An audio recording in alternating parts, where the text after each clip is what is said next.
Hoka, hey, Alita Army. Welcome to the Alita Livestream of June the 9th, 2023.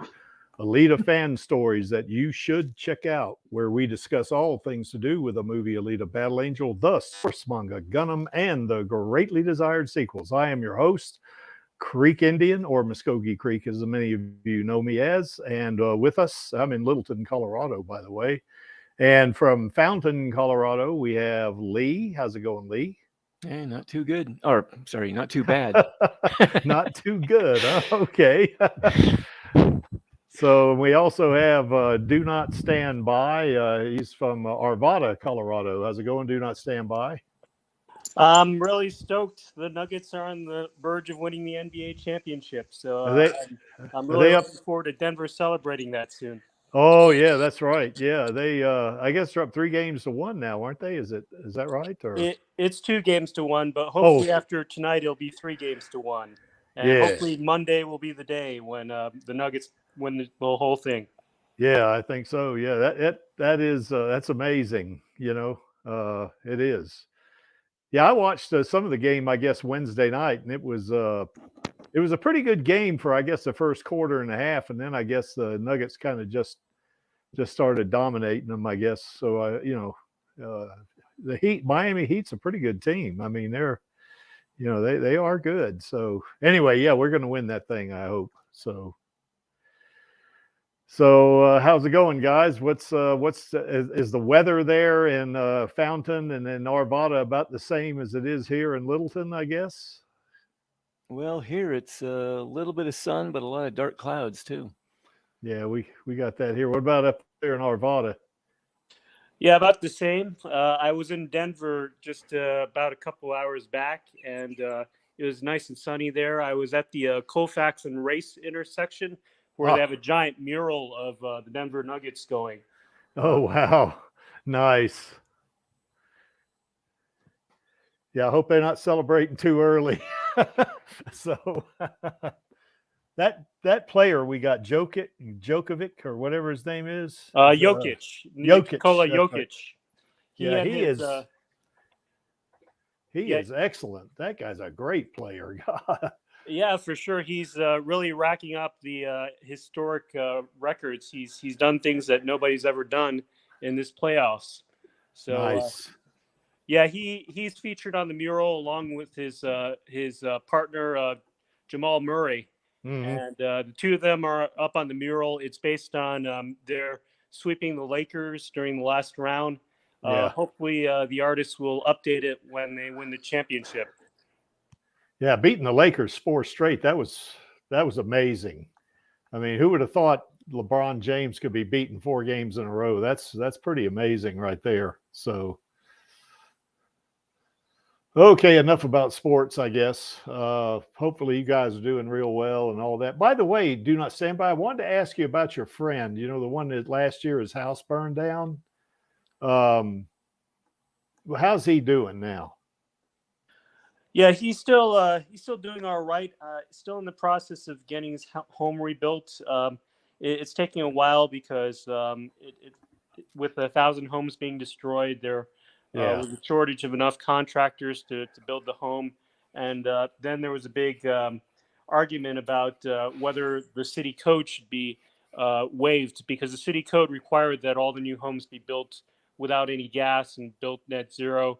And the builders were complaining that was going to make it be too expensive. But fortunately, the city didn't back down, and they're still being built to that code. Okay, cool. All right. Well, that's good. Maybe he'll get in there pretty quick. I guess him and his family.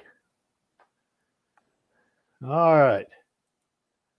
So as we do every week, before we get into the main topic, we got 3 or 4 things to talk about here. But just make sure, and I haven't looked. That's why you see those 3 X's right there. I have not looked at the petition for this week. I got kind of caught up in some stuff, and I didn't have time to do it. But you can see we're heading toward 178,000 if we haven't already passed it. So we were pretty close. We added last week. We added, I guess, 135 signatures. So if we've done that this week, we're getting really close to 178,000. You know, so we keep adding signatures. So anybody watching the stream, just make sure, you know, if you have not signed the petition yet, just click on the link down in the description below, and you know, just sign up. Just put your electronic signature in there, and really, it's nothing more than a click and enter your name, or it can even be your online name. It doesn't matter. It doesn't have to be your actual name. Now, here's something that we have got going that is going to happen next Wednesday on June the 14th. We are going to fly another banner around Disney headquarters. And on top of that, we've hired a videographer to shoot this, and a cosplayer to actually, you know, kind of cosplay Alita. And she is so into this that she's even going to get some, I guess they're like contact lenses that make her eyes look big like Alita's. So it's going to be awesome, you know. But one of the things that we want to do about this, well, certainly a pretty important thing about this too, is we've got a fundraiser going that we want to give some other deserving individual, you know, a bionic hand. So, you know, it's kind of like what we did here last year, I guess, when we gave that boy a bionic hand. And, you know, it was really cool. And they're pretty expensive, you know. So anyway, we're getting there though. Guess who just popped in? So now we're no longer just the Colorado contingent. We have Angelus from Brisbane and Queensland, Australia. It was fashionably late. That's right. Good day, Angelus. Okay. Yeah, that's something they ought to teach the first Australians. See if they pick that up, I guess. So anyway, how's things down under? Nice and warm this morning. Good. Yeah, you guys are in autumn. That's right. So yeah, kind of get bass backwards there. And from Poland, we just had Channel Does Not Exist. How's it going, Channel? Good. Oh, it's good to see you back on the stream, girl. No, she's the defending champ of the Yes. Alitaverse trivia. Yes, she is. She definitely is. Yeah, I got to come up. I got to do that plaque. You know, we're going to do. We get Jeff to. I'm kind of wondering how long the Yeah, I promised to do that. You know. Yeah, go ahead, Channel. The chip or whatever that thing is. How long that it take to mail internationally? I don't think that'll be a problem. I think it'll go pretty well. I think. I mean, the shipping costs might be a little expensive, but you know, that's okay. You're the champ. You deserve it. So yeah, we're going to ship one to you and to Kran because she was the runner up. So that was a nice competition. You know, I caught the end of it. I couldn't be there for the whole thing, but it was a lot of fun, I think. So anyway, back to this. We got a fundraiser going. We want to give some other, you know, kind of, I guess, physically challenged or handicapped or whatever you want to call it. We want to get them a bionic hand, and we're going to do this through Open Bionics, kind of like we did the others. Tilly is going to be helping us with this, and also we're going to, part of this whole thing is going to be to get an Alita sequel, because it costs money to get that plane to fly around Disney headquarters. and hire a videographer and a cosplayer, you know. So, you know, but it's all worth it, you know, to get our girl her sequel, I think. So with that said, what we want to really concentrate on here is on the 14th, we want to do another mass tweet. And there's some examples of this down in the description below here. We want to, you know, it's just start during that day and just start tweeting, you know, that, hey, Disney, give us that sequel or something like that. And we want to do it on the 14th because that's the same day the plane's going to be flying around. And we want to hit them with from both sides, you know, with this.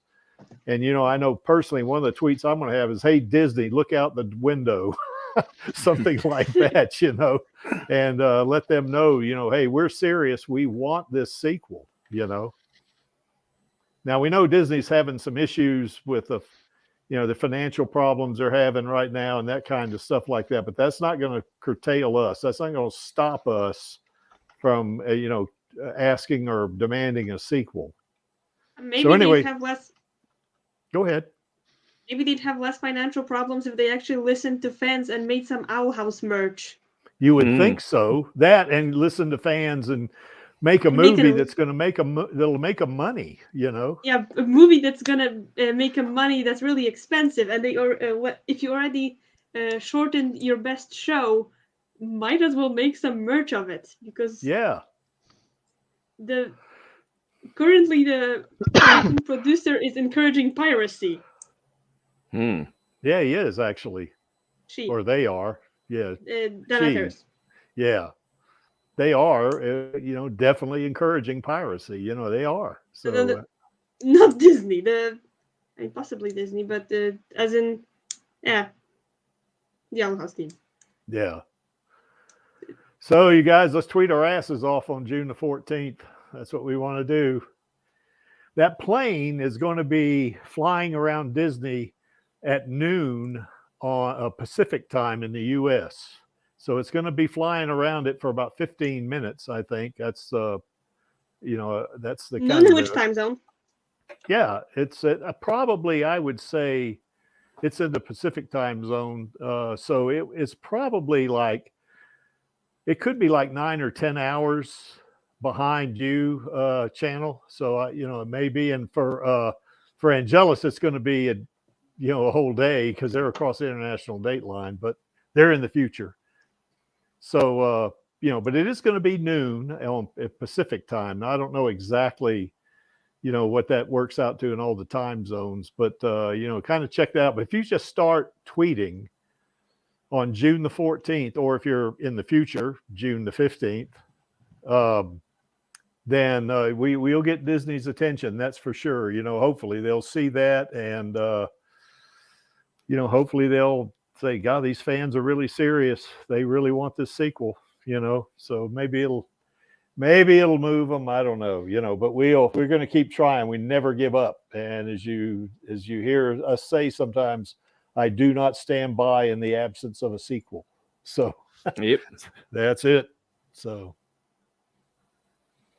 Okay, guys, one other thing, too, is Avatar: A Way of Water. Now, that thing's not in the movies, in the theaters right now. But, you know, in just over 5 months, that thing made over $2.3 billion. And it's the third highest grossing movie in history.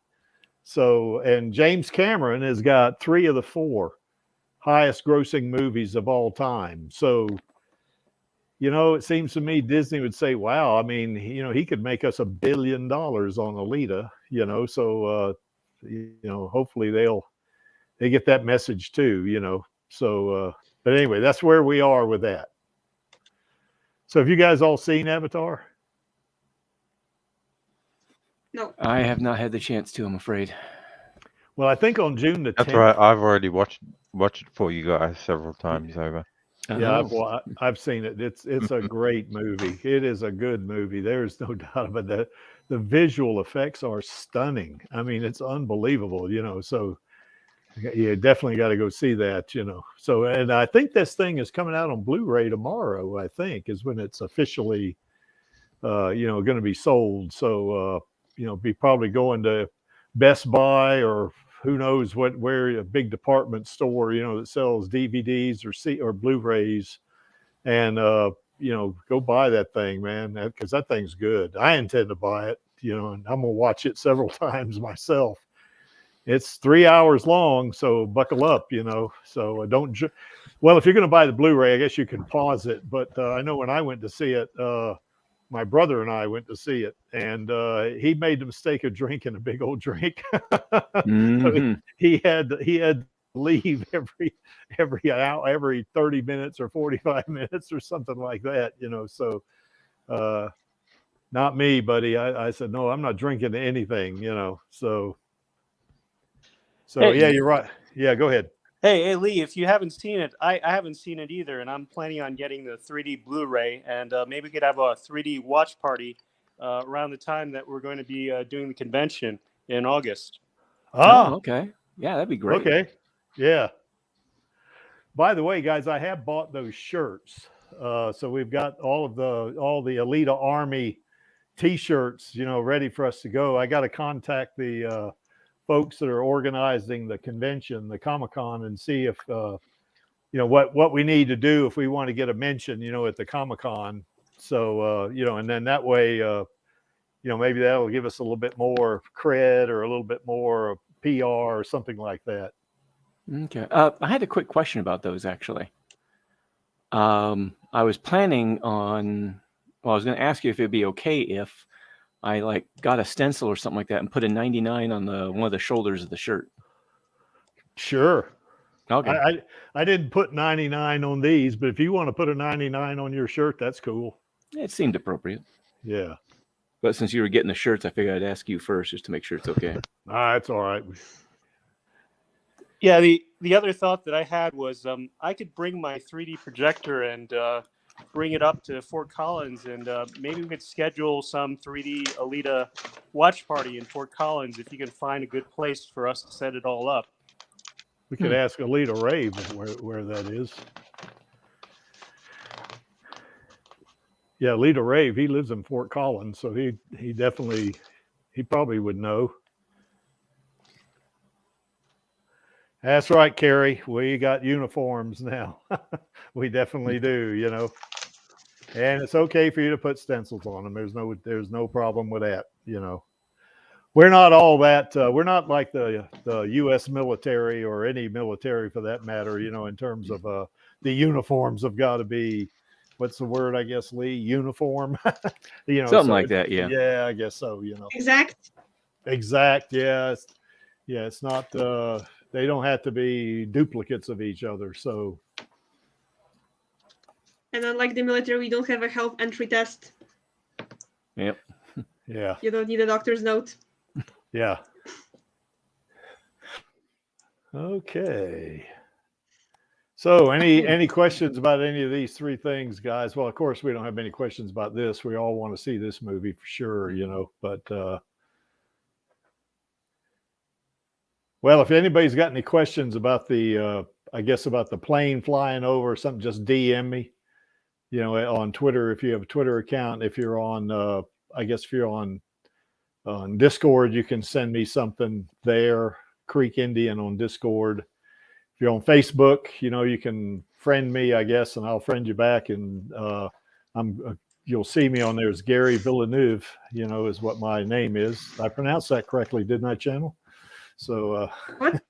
I pronounced my last name correct, didn't I? How would I know it? Villeneuve. That's French. Is it written with the closed U? Yeah. Well, Villeneuve. Yes. Yeah. Villanov. Yeah. That's the name of a part of Warsaw. Well, there's a town in France named that too. So, and that's where my ancestors, as far back as I tracked them on that side of my family, came from. But anyway, it's another story. Let's don't get off on that. So, okay, I guess let's go ahead and talk about these. Now, the three that I picked, now there are other stories because Lee and I was talking one pre-stream here about one that he actually got some good data, I guess, or got some inspiration from in his story. But and we could talk about that after this. But first, we just kind of want to briefly discuss without doing too many spoilers on these things, you know. And of course, I guess folks can go read them, and you know, since they love Alita so much and they've seen the movie, a spoiler here and there is not going to hurt, I guess. So anyway, we got Maxie's got a, and by the way, there's a link down in the description for all 3 of these stories. So if you want to go watch them, you know, or read them, mine you can watch, and there is some text in it, but it's on YouTube. But the other 2 are on. And Lee, I'll give you a chance to say where yours is when we get there. But you know, they're on fan fiction websites, you know, that you scroll through it, you read it just like you would like a Kindle or something like that. So you know, anyway, all 3 of these stories, well, I'll say my story is the least of the 3 because it's the shortest and all that stuff, you know. But I've read all of Maxie's story, and I am almost halfway through Lee's story. And I've thoroughly enjoyed Maxie's, and I am thoroughly enjoying Lee's story. You know, Lee's got some pretty cool time travel stuff in his. So we'll let him explain that when we get to it.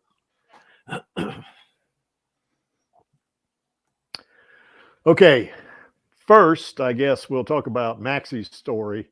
And really what Maxie's story is, it's kind of a continuation of where the movie left off.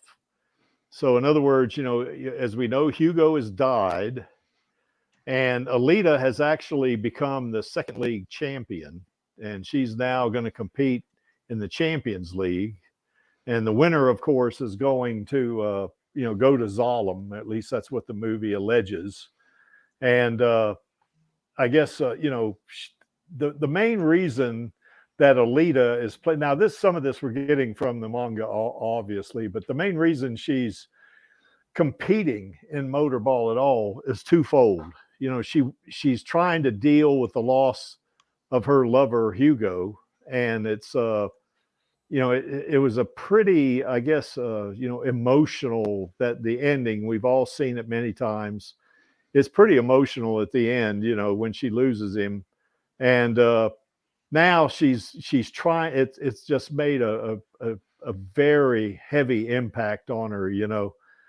And I guess, you know, she's trying to forget, basically, or just trying to, I wouldn't say forget. She probably doesn't want to forget about Hugo, but she wants to lessen the pain, I guess, you know, the kind of the emotional distress that she feels, you know, when she thinks about him, you know. So a good way for her to do that, in her mind anyway, is to play motorball. And what better way to really pique her interest than to play against the sport's #1 or top player? We got the guy here that can tell us about that. Max Tack. Oh, hey, Max. Yeah, Max Tack. Somebody say my name 3 times. I was asleep, and They're summoning a spirit. Yeah, well, anyway, yeah, Max Tack there. He's from north of Sydney, Australia, you know, down there in, I guess, New South Wales. So, okay, Alita Rummy. Yeah, good A, Maxie. Or good A, mate. So anyway, tell us about this, Maxie. I think I butchered this pretty bad. So anyway, this is basically... you haven't butchered it badly. Oh, okay. So anyway, tell us about this, and we can... you know, begin the discussion after you give us kind of like a brief take on this.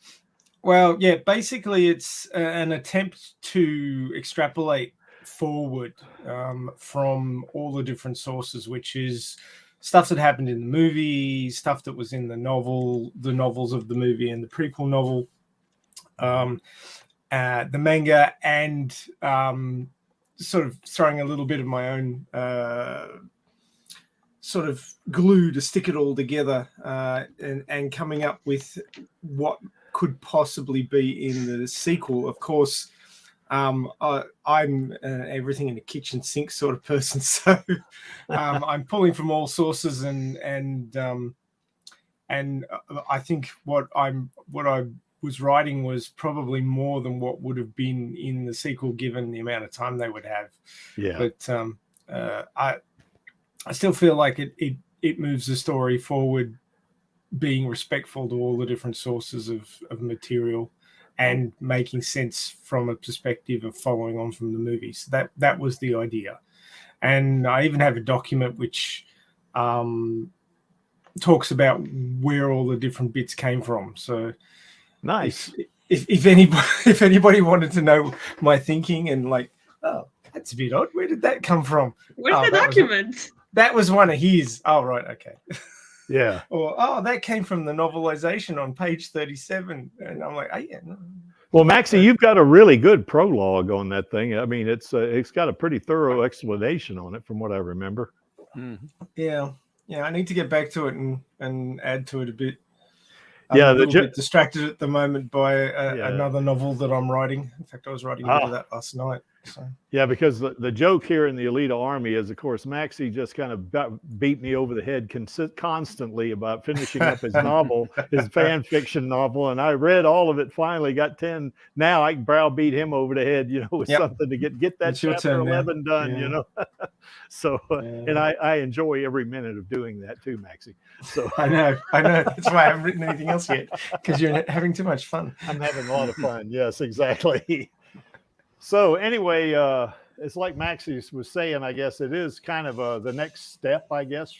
A lot of it from the movie, and of course, as he said, respecting all the other sources. But do you want to give us a little bit more, basically what's going on? I mean, there's a scene where she goes back to Hugo's apartment and stuff like that. That was a tearjerker, that one.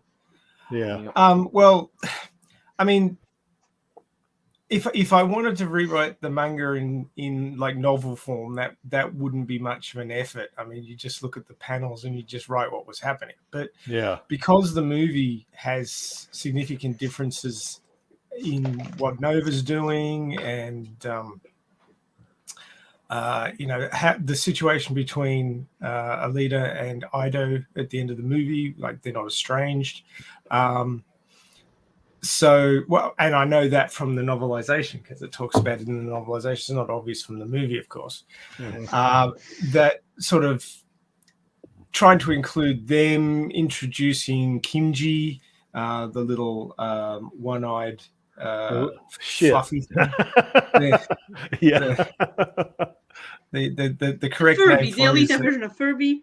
Yes, basically. It's an observation life form, actually. Yeah. But he's a little twerp is what he is. Yeah. A cute one.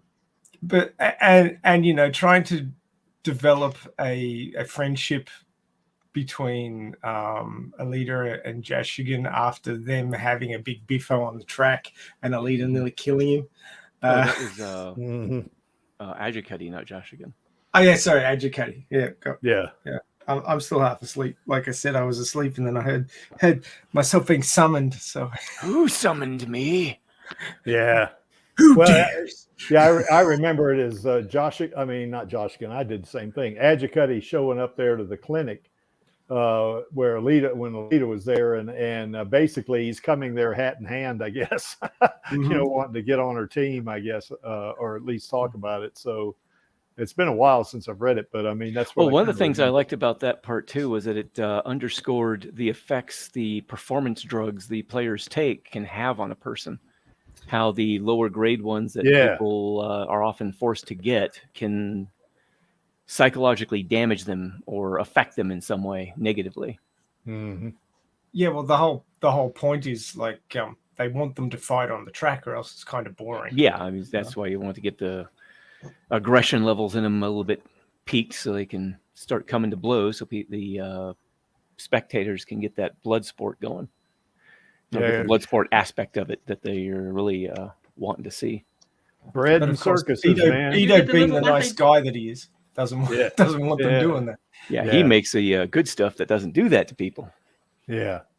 And you get a nice little anti-drug USP in your Alita.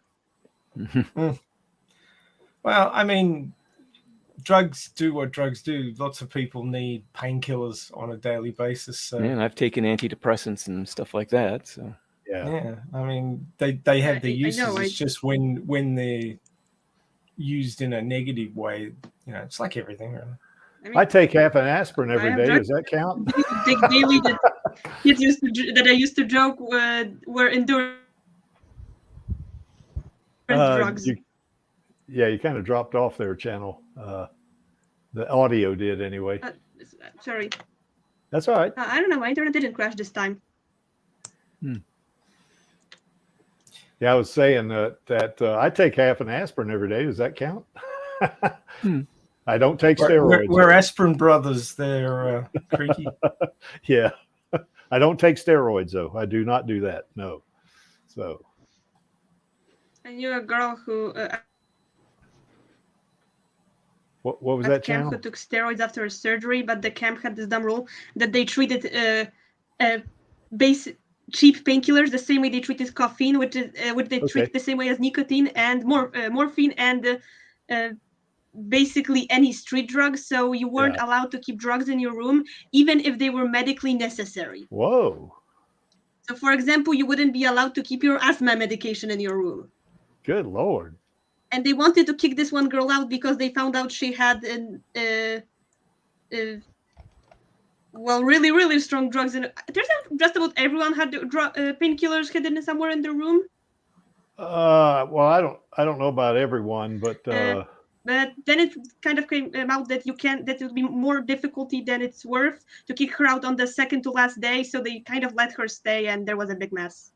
well, I think aspirin and Tylenol are painkillers. I mean, and they're over the counter. I mean, Yeah, you wouldn't be allowed to keep that either. good Lord. I wasn't allowed to have to keep the little bottle with the enzymes to digest the lactose. Whoa. Now, that's just They silly. considered that the same, just as bad as heroin. Where is this at, Channel? Your She dropped audio off again. Yeah, your audio. If you're looking where not to send your kids, that's a camp in the somewhere near the beach in Poland. So you probably wouldn't be sending your kids there anyway. Okay, so they don't let you have any kind of drugs in. Yeah, they're not. Other than that, they were pretty cool, but just the drug thing was a mess. Yeah. At one point, they said we weren't allowed to take drugs at all if there were cameras around because it was ruining the jolly vibe. Yeah. Okay. Yeah, I think your You- audio. you- is- I know decided what just rules- to take my drugs behind a shed. You know what ruins my jolly vibe? Not having my insulin. They can fuck off. yeah, Yeah, that can be a One bit of of a the- downer. that could be a problem. I could think of something worse, I- Maxi. Not having a Alita sequel. Well, Yes. you know what? I'm still alive and we haven't had an Alita sequel yet. But without the insulin, I wouldn't be. So, yeah, there's a small problem there. There. Well, but- I'm not sure what was their policy with insulin. Probably, if you're diabetic, don't go to this camp ever. whoa. Yeah. I would They would say see Sounds my like if you're on a paper, I almost doctor's fainted, meds, don't go to on that the- camp. And I almost fainted on the stairs. Boy, I guess they wouldn't allow you to use CBD either, would they? I have no idea. That's What CBD about is. asthma medication? You're supposed to keep that Oh on no, you. yeah. Well, they were dumb. One of the women of the staff tried to comfort us, saying that, well, she's not allowed to take any medication while their camera's rolling either, and she has really bad. She has some kind of chronic condition and also really bad stomachache. I'm not sure if it was really bad stomach pain or some lighter form of diabetes, but she said that no, she's not allowed to take her medicine either, so it's fine. And we were horrified because no, that's even worse. Well, do they not have some kind of waiver? I mean, if you've got drugs that you got to take to stay alive, They sound like Scientologists. Yeah. Sound like You can idiots. have a waiver, but then you have to hand it over No, to that's the what I teacher, said, and the teacher gives you Scientologist. the drugs if she right. thinks that you actually need them. Jesus. Okay. One woman because it was a teens camp, but also you were allowed to go up to 18, and one woman had to get a note from her parents to allow her to take birth control. Lord. Sorry, I'm spitballing about That's all right. the idiocy of a summer camp during an Alita stream.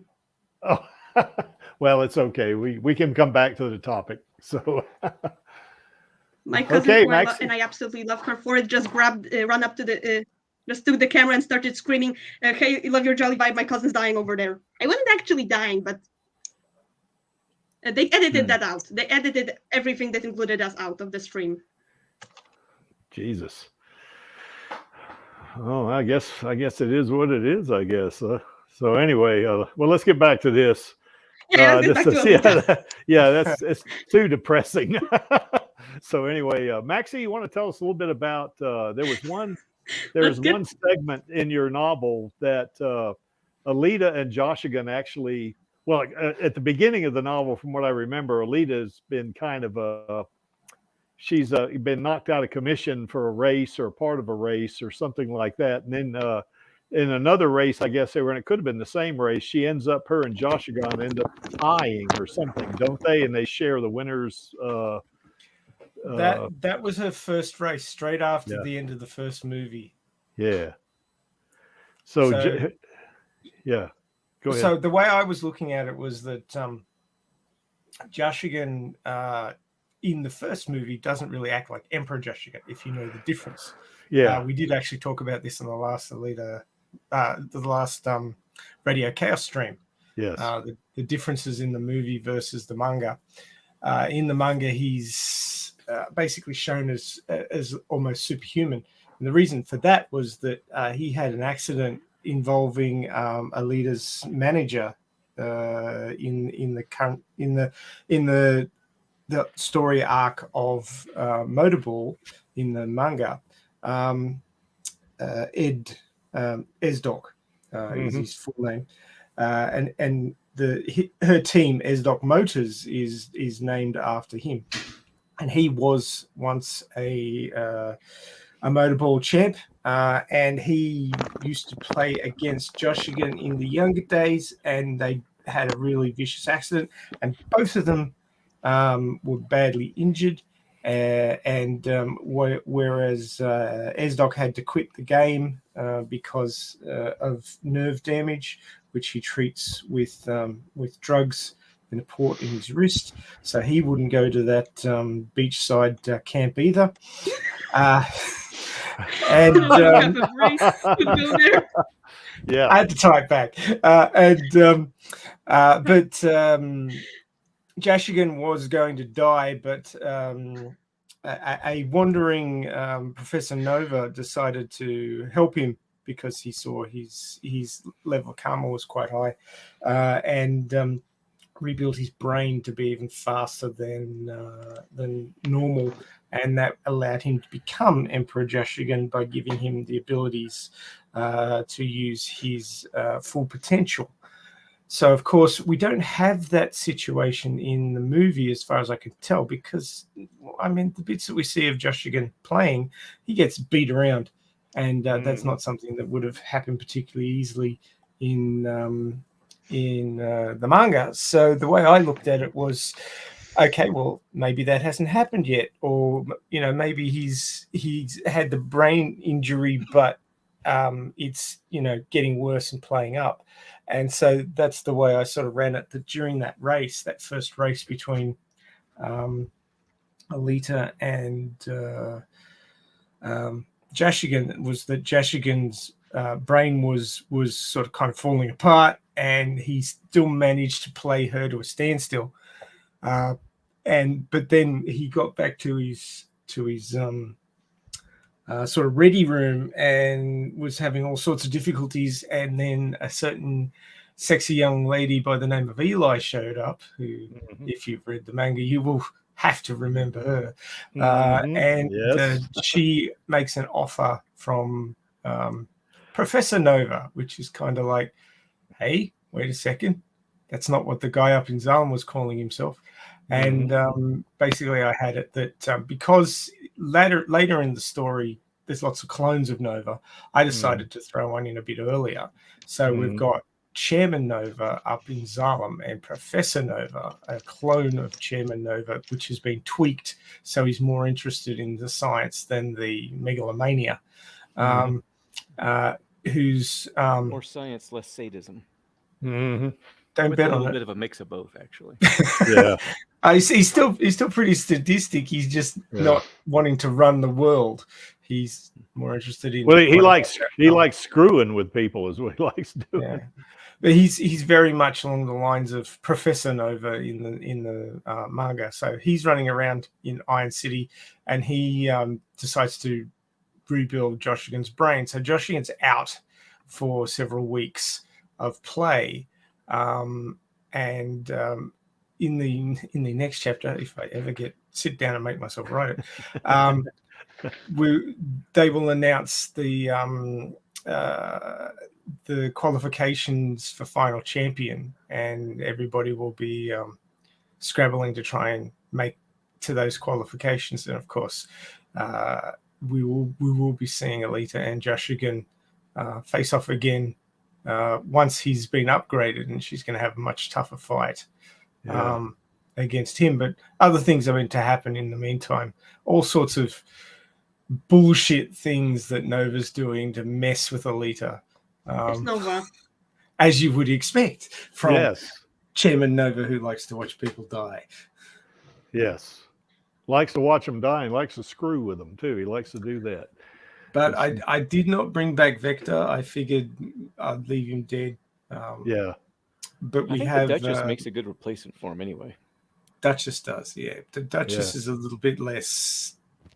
I don't know if you could say full of herself, but she seems has to have a certain elegance to her that Vector lacked. Yeah. Vector was like you're all nothing but stepping stones to where I want to get to. Yeah, he's like the ye old crime boss. Mm. Yeah, I was trying to sort of project forward what these people would act like, and I also really wanted to use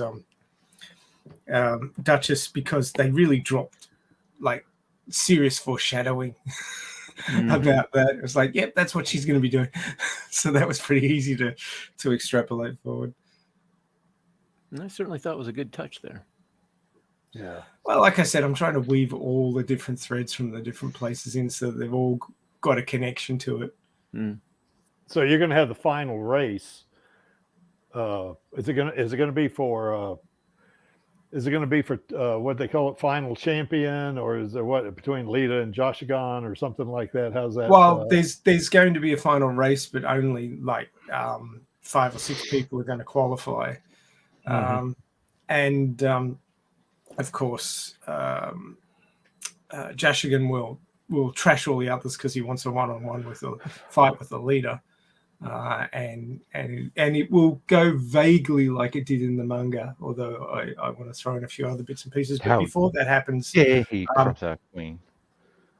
Before that happens, a lot of other shit's going to go down. Nova's going to be messing with Alita quite significantly, but she, in her inimitable fashion, will find her way around it somehow. She'll deal with it in her own way.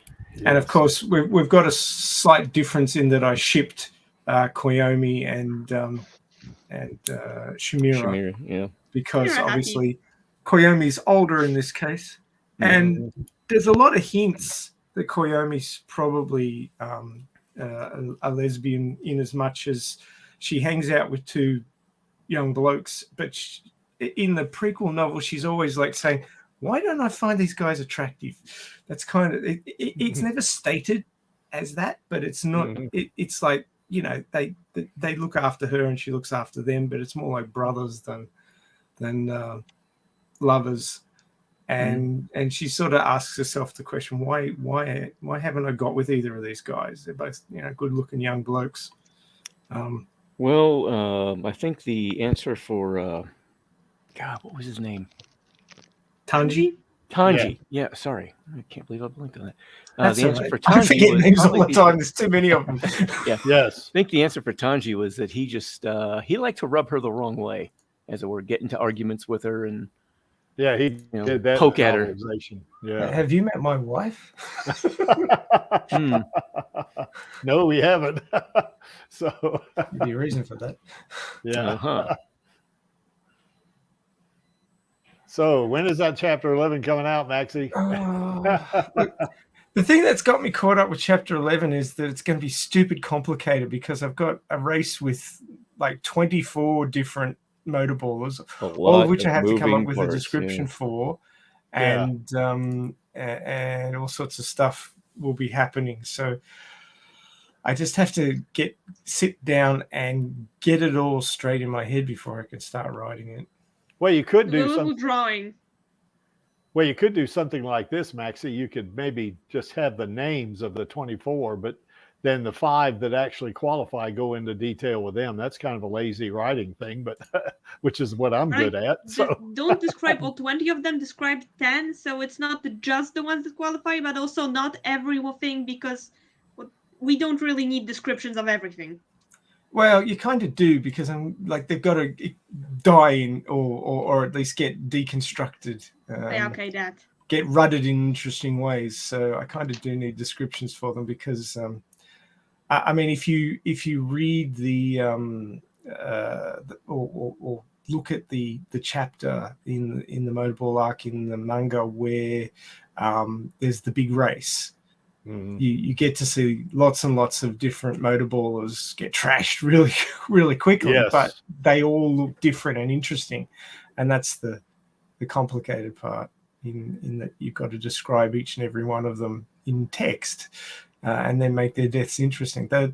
The motorball writing that I've done so far has been very technical and very tricky. I mean, I'm visualizing all the different takedowns that Alita and Jashigan do on these people, to try and describe it in a way that, you know, gets it into the reader's head that they can see it happening. And that's it's a bit of a trap, but it's also what makes it interesting.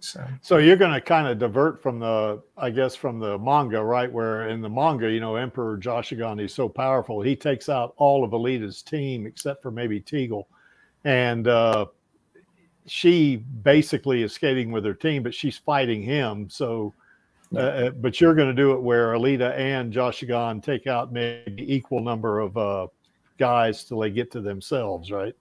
Well, what I was planning to do, and you know, nothing stays planned once you get writing, because it often changes a bit. But my idea was that Alita and Jashigan won't face off until the final selection for the final selection race for final champion. Okay. So basically, you've got to win 2 qualifying matches to go into the bracket for the final champion race, and Alita's going to be the first one to do that, despite Nova's messing around with her. Yeah. So you're going to put all that in one chapter? No. It's not going to. Oh, okay. Like I said, this is going to be far more massive than could actually fit in a movie. So you're going to have a chapter 12 too, then, huh?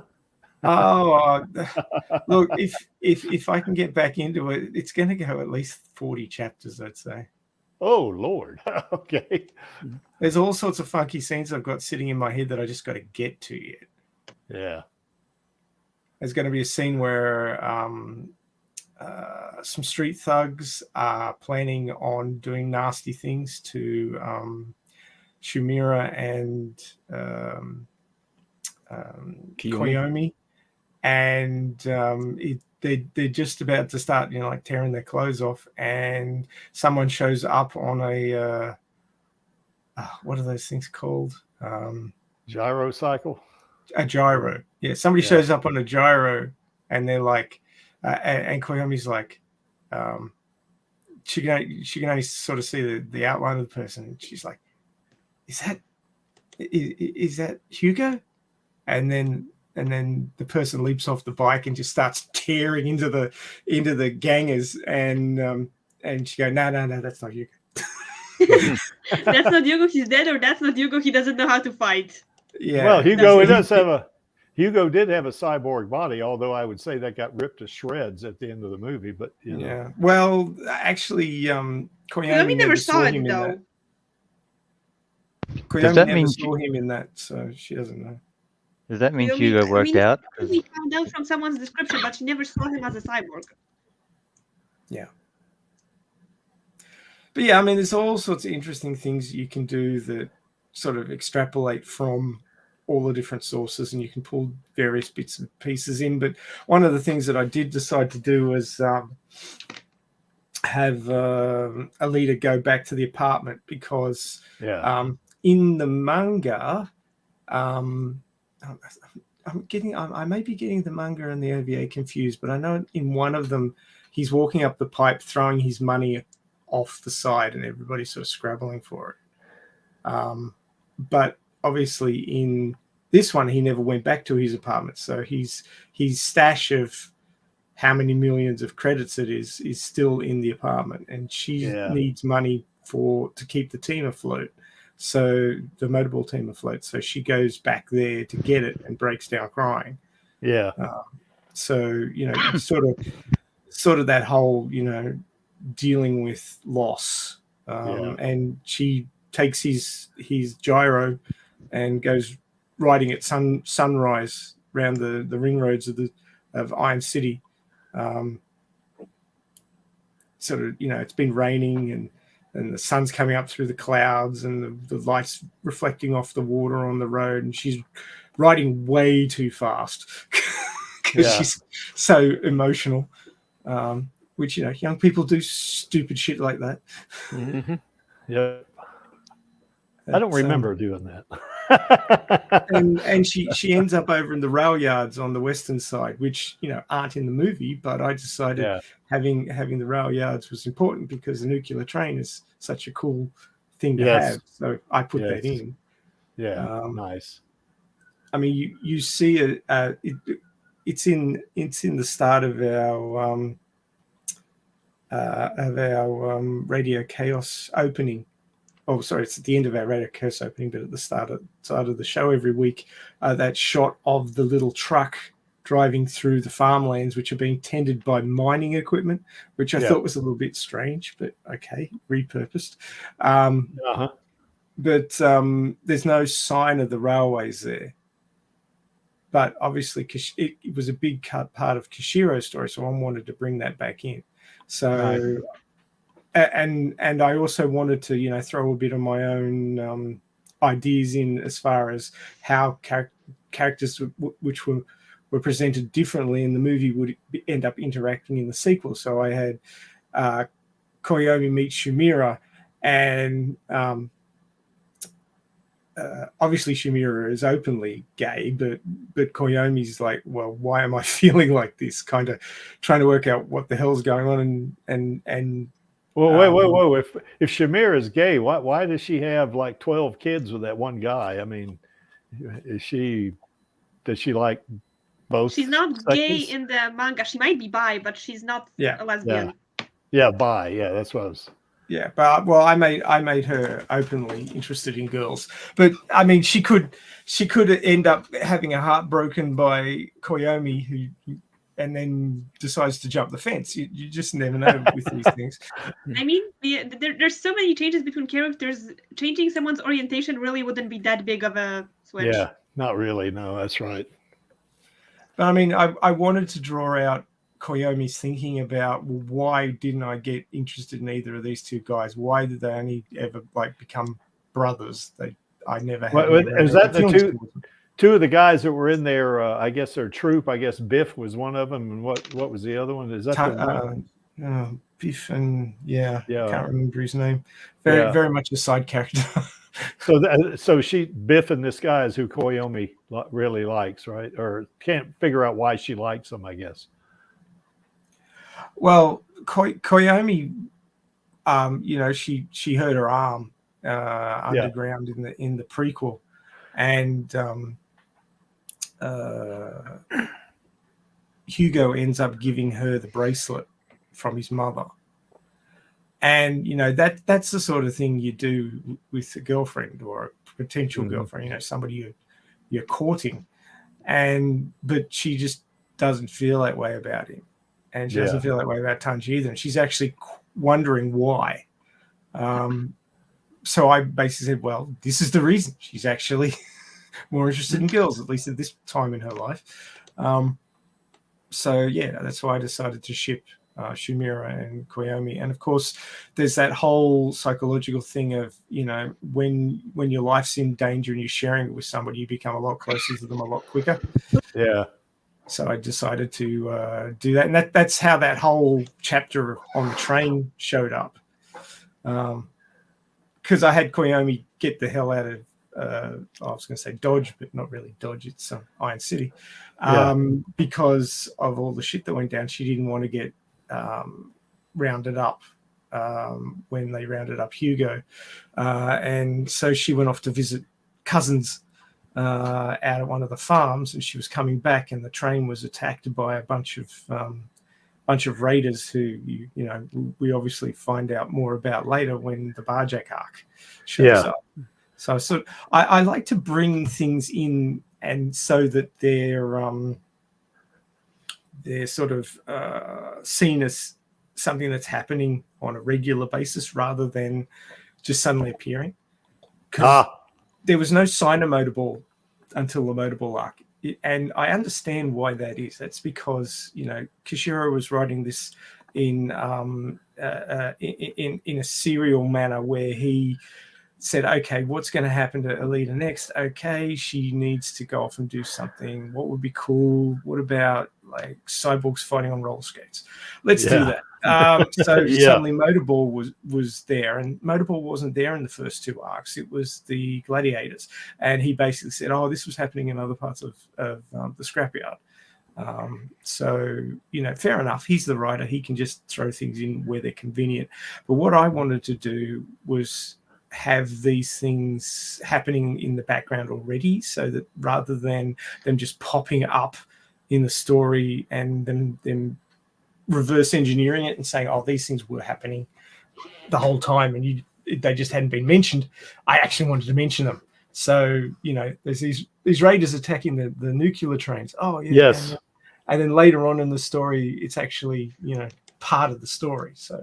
Oh, nice. Are you going to put that? Is that going to be part of your story too, as well, Maxie?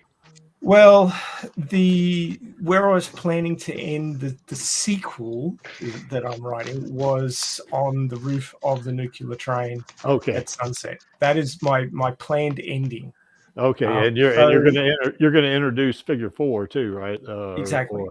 They introduced Nova. You first saw Nova at the end of the first movie. So I wanted to replicate that in that another major important character is going to show up right at the end of the second movie, who's going to be big in the third movie. So, and you know, if when they, you know, cast the movie, it was somebody like Jason Momoa, you know, a big star. Mm-hmm. It's that draw for the next movie. It's like, oh, I want to see him in the next movie. Yeah. That's why I want him in there, because he definitely looks the part of Figure 4. That's for sure. He certainly got the physique. Yeah, he does. Of course, he'll have to. Yeah, I think you know, even Jason Momoa, but you know, somebody like The Rock, they're getting on. They're not really Figure 4 material. But of course, if they put them in the mocap suit and de-age them, or you know, change them up in some way, you can still tell it's the actor, but you know, they've either been de-aged or something's been done to them to make them fit the age of the character that the character's supposed to be. Yeah, because Figure 4 is like 25, isn't he, or something like that? Yeah, he's got Adkins It as says well. how old he is at one point in the manga in the Last Order. Of course, to be 25. I don't remember how old he is, but Koyomi calls him sir, and he gets angry and says how old he is to prove that he's not old yet. It's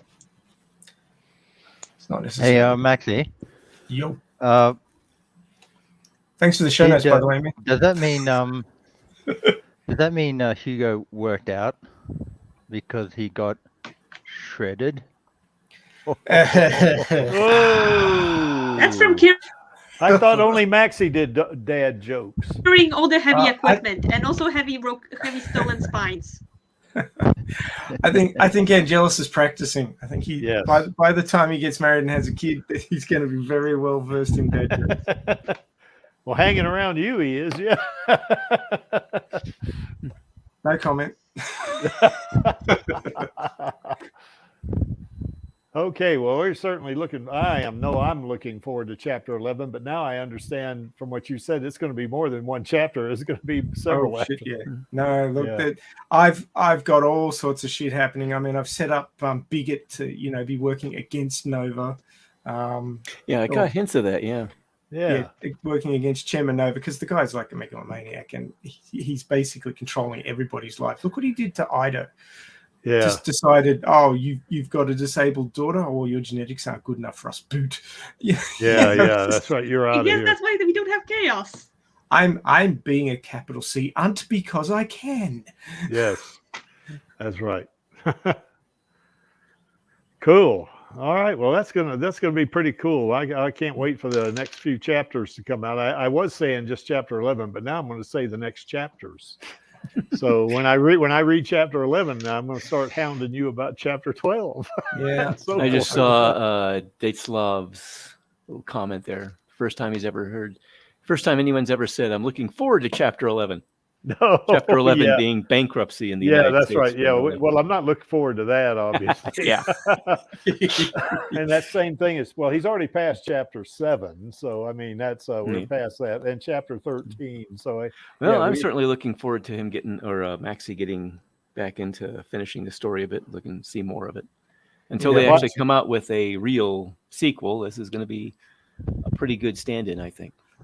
Yeah, Maxie, just for you and Angelus and Channel, chapter 7, chapter 11, and chapter 13 in I guess legal speak in the U.S. is bankruptcy. There are different types, So if a company goes bankrupt, they file one of those 3 conditions of their company, So anyway, There was a movie back in the late 80s, early 90s. I can't remember the name of it, but the guy basically had to spend $30 million in 30 days and come out broke at the end of it to get the $200 million that his great-grandfather or something left him. I can't remember what the relationship was. But and he wasn't allowed to tell anybody he had to spend it all. Like, there was all these people trying to help him make more money, and he was trying to waste it. yeah, It was a very interesting movie. He spent a lot of time renting big things and holding huge parties and stuff. It was somebody who was pleased about, who was looking forward to chapter 11. Yeah, that's that Brewster's Millions that Mandatory Carey's talking about. So That's the one. Yeah, Thank it you. is. Yeah. Yeah, and he said that's right. Chapter 11 is a personal bankruptcy thing because there's 2 others, I guess, for corporate. So one of them is reorganization. I think that's chapter 13. I think. And I don't know. I'm not a lawyer. I mean, I vaguely know this stuff. So all right. Well, that's going to be pretty cool, I think. Any questions? Yeah, well, I should get on with it because I'm hoping that the real movie will beat me to the end. Oh, so you don't have to do it, huh? Oh no, the movie's probably gonna go a different route. So Oh, for sure. Yeah. I mean, they won't be able to put as much So you're in as gonna I'm be throwing. like, I'm throwing everything in the kitchen an sink. alternative universe fan fiction. No. Well, I mean, I'm not going to spoil because there's stuff that I still haven't mentioned that I'm planning on. But let's just say that I'm planning to have Bigot interact with Alita before the Yellow Door. Whoa. Mm-hmm. So, And you were getting on me about my story being, compromising the timeline or something. well, I mean, again, it's a case of What you want to put in, yeah. the Zerkapan arc Wait, finishes, and then Alita does the Yellow Door, and that's where she meets Bigot, and Bigot hasn't been in it before, but I've put Bigot in there to show that he was there all the time, working as Chairman Nova's assistant. But the whole thing is that there was no Chairman Nova in the manga, so I've had to change a few things up, and in doing so, I decided that I wanted Bigot to interact with Alita earlier, so that rather than him just appearing in the story, there was sort of a reason for him to interact with her before that, and they get to know each other, and then he turns on her, kind of deal. Yeah, I have a question. How does Den work in your, as in? Well, He- obviously, until I get to a certain point, I haven't necessarily decided on everything. Well, if the final thing for you, The- Maxie, is where Alita's on the roof of the nuclear train, Den's not in the picture yet, is he? Well, no, he hasn't entered the story, but he and Chaos are still kicking around out there that's right. in the wasteland. Yeah. It is mentioned, I think, I hope I'm not making this up, in the manga that the Barjack were around before Den came to power. Den actually collected all of the Barjack tribes together and got them working towards taking down the floating city. Yeah. So he isn't necessarily working at that yet, or maybe he's only just started working on that. It all depends on where I decide his origin is for this particular story. So maybe it's something that Chairman Nova set up at an earlier point. You know, he may have been experimenting with growing a son, and then he threw him out, much like he threw out Ido and Sheeran. Sheeran, yeah. And of course, Sheeran wasn't in the manga, so there's a difference there again. But he may have thrown his son out to wander the wasteland, and his clone decides, oh, I'm going to interact with this boy and use him as one of my experimental subjects. So it's of course he is, because yeah, because Professor Nova doesn't give a shit. He's just got to do his science. Yeah, that's right. In a wholly methodical and uncaring manner. Cool. Well, anybody got any questions for Maxie for his fan fiction? I think The biggest question is when the hell are you going to pull your finger out and get on with it, bitch? Yeah. Yeah, I got a question. I have a few questions. They're mostly spoilers, but the one that isn't a spoiler, in the latest chapter, when Nova says that Eli can't touch him while the nanobots are working because he engineered it for a specific problem, what's the problem and why is it so important that they don't touch? Because everybody it's drawn attention to multiple times in the chapter. Yeah, the issue is that Mr. Control, Chairman Nova upstairs, is basically got Professor Nova and Eli on a short leash. He wants to keep control of them because obviously if he's not monitoring them directly, then they're doing their own thing. And he knows that his clone is very intelligent and will probably try to escape. So he's basically got stuff wired into them along with the telepresence chips to stop them if they go rogue. And this is what Professor Nova has obviously ascertained rather quickly because he's like a nanobot scientist. Genius, yeah. And of course he's working on methods to remove this leash, as it were. And in that chapter where he's talking to Eli and Jashikin's brain's bubbling over there in a tank in the corner, he's actually working on removing her fetters so that she's no longer under Chairman Nova's direct control, and he needs to do the same for himself. Moving her what can... Sorry, I didn't hear that because the...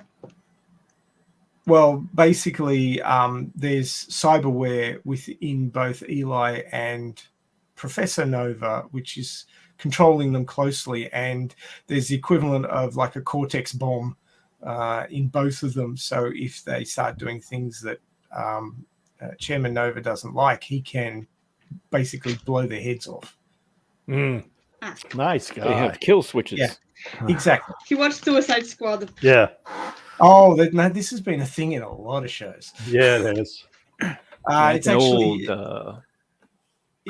a piece of cyberware that corporations can install into Shadowrunners in the Shadowrun game, which basically, if you betray us, click boom, kind of deal. We'll give you all this funky cyberware, but if you betray us, we'll blow your head off. Yeah, kind of like what Harley Quinn said when they blew the Indian guy's head off. She said, "Oh, killer app." Or like in Alita, like the mercenaries who rented guns. You had this thing. They had this sort of backpack strapped to them that would explode if they got too far away from the train. Yes, exactly. That was the rented guns from the factory. Yeah, that's the one. Yes, rented guns. Thank you. That's what they call them. So yeah, but it has a precedent within the manga. So I'm quite happy to use it. Cool. Angelus, did you have a question? Yes, Maxi and Yo. Creaky, are you guys going to just the show notes? I'm looking at them right now. tomorrow. Oh, I haven't seen them, but I will. I will go to them. I'm going to be I'm there. just doing a Maxi. Yeah, you're just doing. No, the I'm thing, looking at them right now. yeah. Do you want to host tomorrow, Angelus? Yeah, all right. Why not? Talk about Josh again. No, it's Japan, isn't it? It's not Oh, Josh. Wasn't Josh again last yeah. week? Yeah, Josh Gunn was last Oh, week. he did. He didn't change the title again. So I'm looking at the old title. Okay, now I will go look at the show notes so I can drag him. Oops. I'll Yeah. give you guys some incentive. Yeah, Spot my mistake. yeah, that's right. Yeah. Okay, well let's move on to Lee's. And since Lee is here, he don't have to suffer through me trying to describe it because I've read like 12 and a third or 12 and 2/3 chapters. I wasn't able to get through the 13th chapter, so all the way. But where I am is pretty interesting. But go ahead, Lee. Tell us about this one. Tell us about the time. What time period it is, and that sort of stuff. Well, it is. Let's see. I think it's. Shoot, I'm trying to remember exactly how many months I placed it after the movie. I had quite a bit of time pass. I decided to stretch out the amount of time Alita is going to be in Motorball because the main character, Jason, I wanted to have his story sort of be told of how he helped or how he survived in Iron City after arriving there from a different time period. And how Alita and Ito were very important in him surviving. But I didn't want him necessarily being involved in a lot of Alita's arc. I felt a little funny about stepping on the story's toes that way, I guess. As odd as that may sound. But yeah, it's about a 50-plus-year-old veteran suffering from mental illness who, as it is explained in the first chapter, so it's not really a spoiler or anything, was driving to the new house his fiancée bought when suddenly he finds himself in the middle of a jungle in the middle of the night.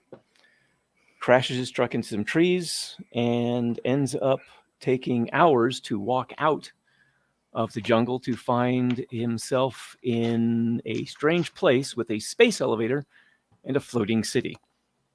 And he's run out of food, what little water he had, and ends up getting a job on a small farm. And then ends up going into town with a friend of his to do some work for the farmer. Comes across a cyborg who is threatening to kill someone, while everybody else is standing around watching because nobody's willing to step in to do anything, or even really trying to pay attention, or everybody's trying to ignore what's going on. The man Jason, he isn't able to because he's got that sort of, he's a former soldier from the Air Force. He's got this whole thing where, if somebody is in trouble, you help them. So he tries to help. And he gets literally ripped to pieces.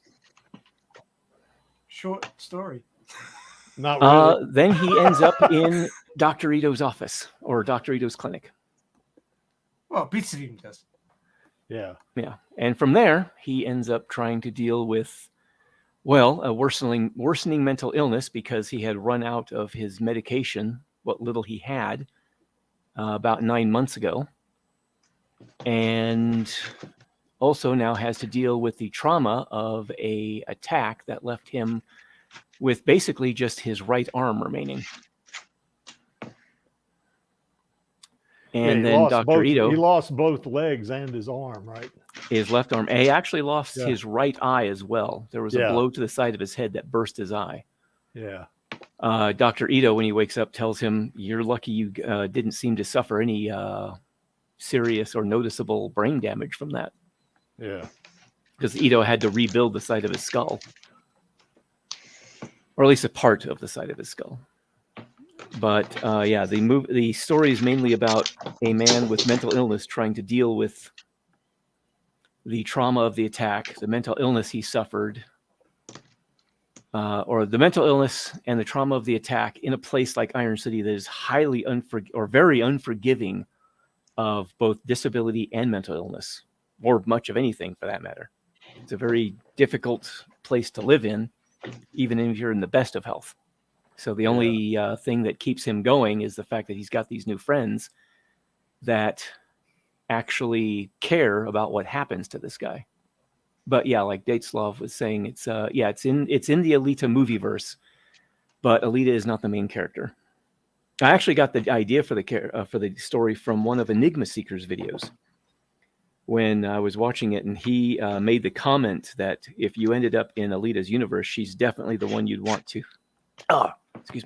She's definitely the one you'd want to have guiding you through it to help you survive. And I was like, well, what if somebody, like me with the kind of mental illness I suffer from ended up in that universe, and how would they survive? The short answer is not real well, unless they got lucky and ended up crossing paths with Alita and Dr. Ito. Yeah, you got to be to survive in Iron City. If you don't get the help, like that with from Alita and Doc Ito and Gerhard too, you better be you better be an able-bodied person, big time. Yeah, and up until the I think it's chapter 3 or 4. Or an incredibly decked out cyborg. Oh yeah. Up until. Maybe Dateslav. It could be hard to say. It depends on what you run into. Bad luck seems to happen to a lot of people in Iron City. In fact, the whole bad luck thing with people, ending up brutally killed was actually what the original ending of my story was going to be. Where after I go through a number of chapters where Jason survives a bunch of stuff, manages to start getting back on his feet, and then in trying to help another person out, ends up getting brutally murdered at the end of the story. But due to some advice from other writers and certain pronouncements from my girlfriend, she's told me in no uncertain terms, no, you better not. That's not going to happen. Yeah. She already thinks I've brutalized Jason badly enough. Writers torture the hell out of their... Yes, they do. Yeah, they do. The more you like a character, the more you just want to dump every bad thing that could possibly ever happen to them onto them. Yeah. No, So yeah, Jason. I don't look at it that way. I look at it as you want to challenge them and bring out their best. I just wanted to kick the shit out of him a little bit. Because, I had it decided, for a long time that I just keep bringing out the worst stuff. Yeah, I decided it's Iron City. Iron City kicks the shit out of people, especially somebody like Jason who's suffering from mental illness, and then he gets legs cut out from under him, literally, and has got to deal with that now. Yeah. Some of the things that I did look up is I looked up the effects of amputation and limb loss on people, like, people who were in accidents or even other veterans. And one of Writers the things search histories, man. Weirdest shit ever. Oh yeah. One of the things that was that I thought was kind of interesting that I came across was that to a lot of people who suffer an unexpected limb loss, the grief and emotional trauma or mental trauma is actually on par with losing a loved one. Mm-hmm. Which Yeah, actually surprised me a little bit. I mean, I knew it was hard to lose a limb, but I didn't realize it was quite, that level. Yeah, if you're a resilient person, I got a buddy of mine that I lift weights with in North Carolina, and he didn't lose his limbs, but what happened was he was in an accident where I guess he dodged a deer that had jumped out in front of his car, and he kind of went over an embankment, and rolled down, and it paralyzed him, from the hips down. And so he didn't lose his legs, but he can't use them, so he's a paraplegic. And I think it bothered him for a long time, the way he told it. And but later he said, well, I'm going to get ahead of this. I'm not like I'm going to beat this, but I'm going to make the best of what I got, right now. And now this guy is going to compete in a powerlifting competition. Oh, okay. And he hopes to bench press over 600 pounds of this thing. So well, good luck to him. He may do it. I mean, Yeah.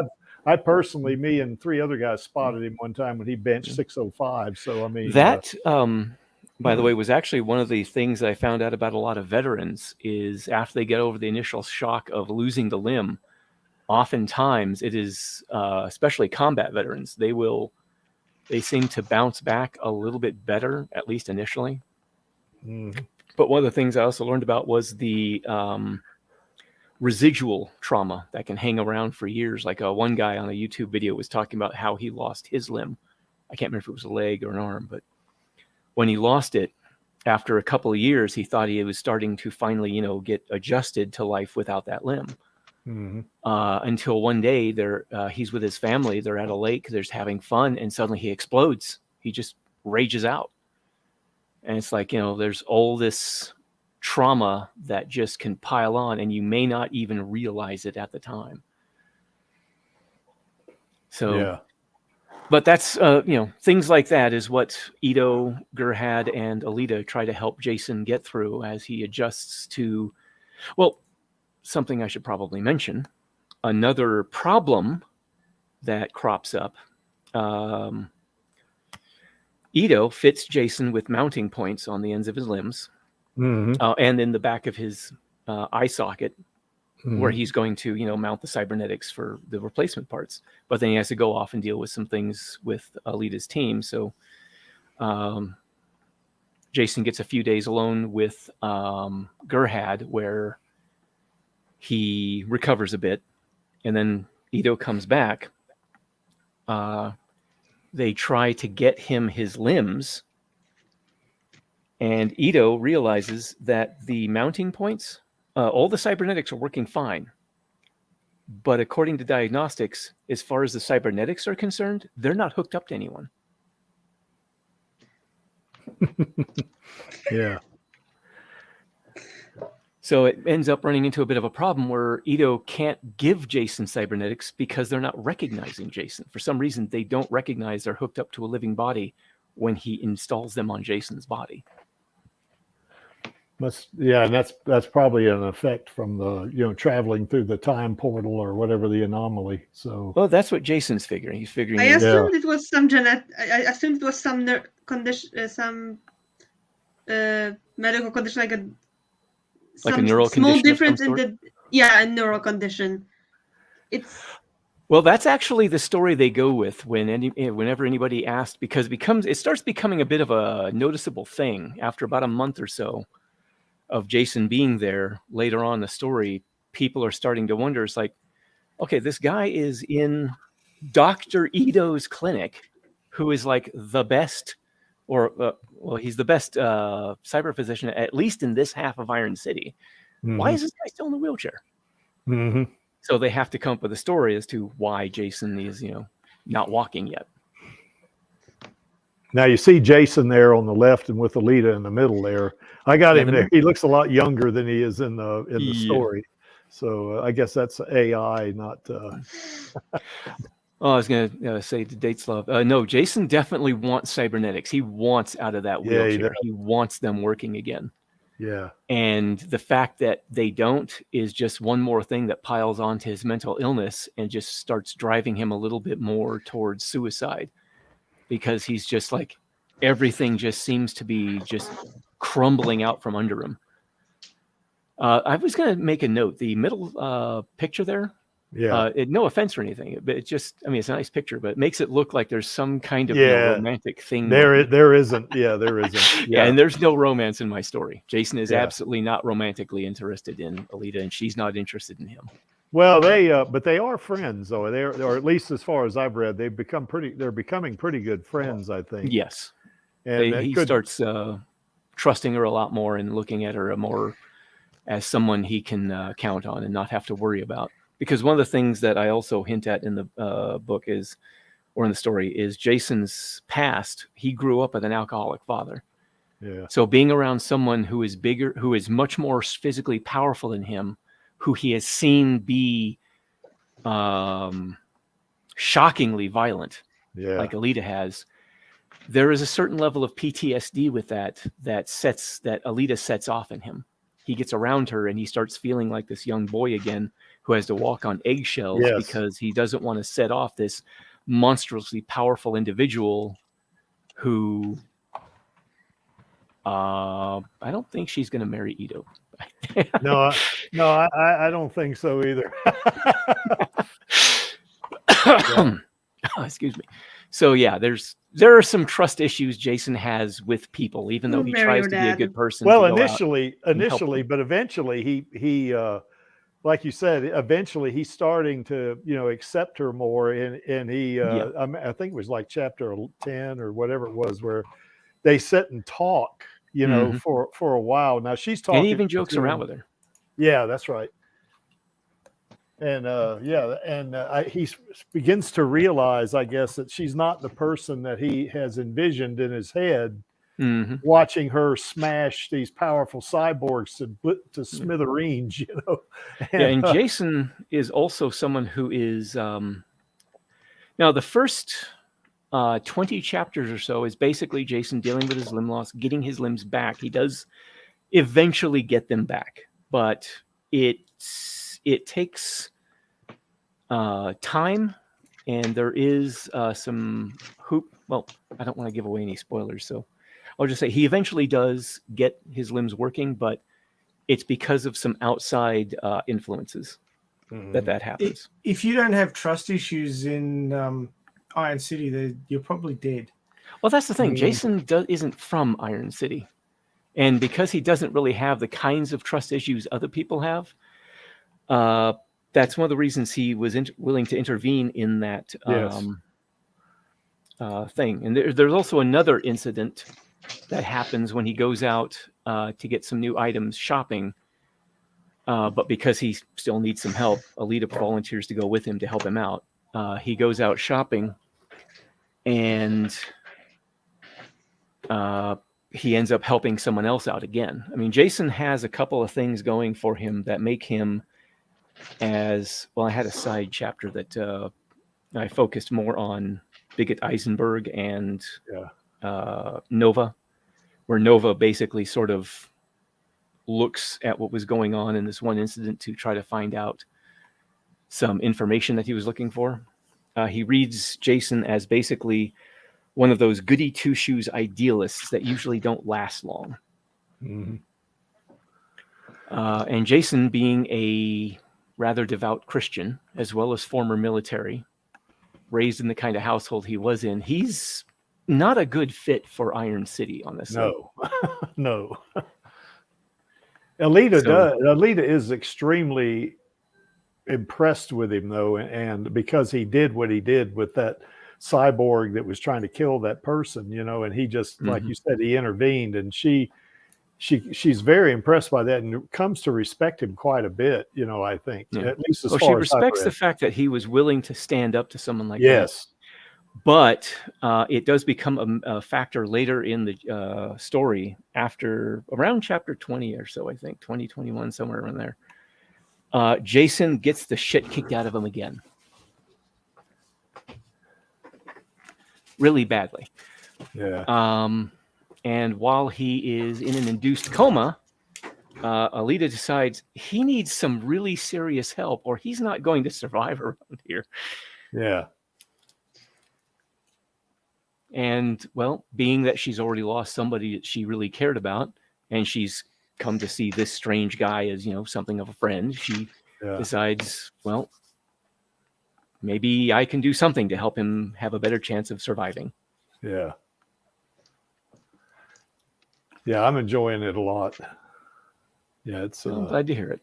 Yeah. But yeah, up to about chapter 20 or so, it is mainly a story about Jason, about a man with mental illness dealing with, near suicidal ideation, the depression, the anxiety, all of that, trying to fit into a new place that he really doesn't fit into.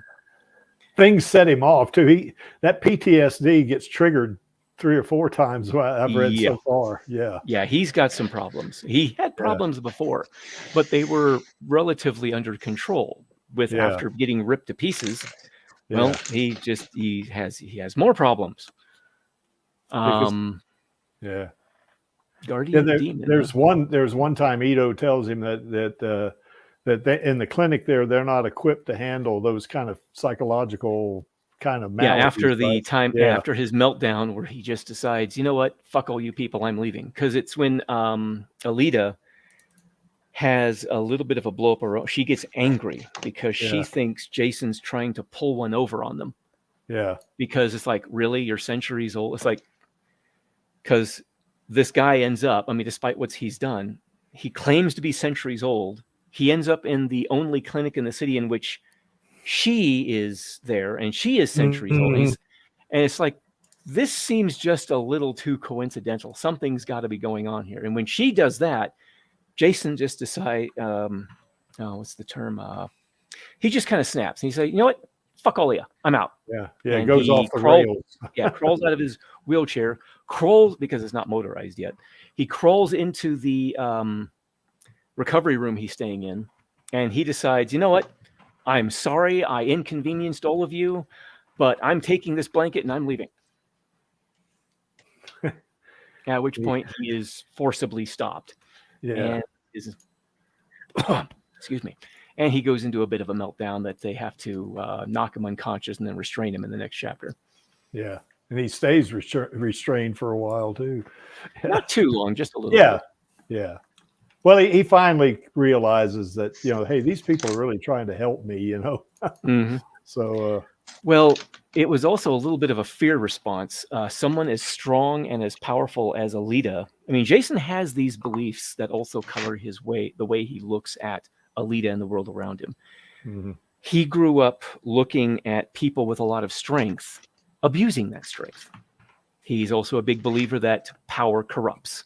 Mm-hmm. He sees Alita, and despite all these little bits of evidence to the contrary of her, not actually doing anything to abuse others, he's still got these strong beliefs. She's powerful. She's strong. She's capable of this extreme levels of violence. He is basically helpless before her. Mm-hmm. So he has a lot of issues to get past in trusting her. Mm-hmm. So some of that was a bit of a fear response in him deciding, if she's going to get angry at me being here, I'm getting the fuck out. I'm not giving her the chance to hurt me. Yeah. Yeah, there was one, I think, when this is that last chapter I've read through so far, where they were talking, Ito was telling him that, hey, it'd be, he said something like, well, I don't want to, ask Alita about her past because, it might trigger something or whatever he said. I can't remember. But anyway, Ito says, no, actually, she would probably like that if you did that, and they were talking about, I guess after they got out of Iron City, he said something like, well, who is this Zapan guy?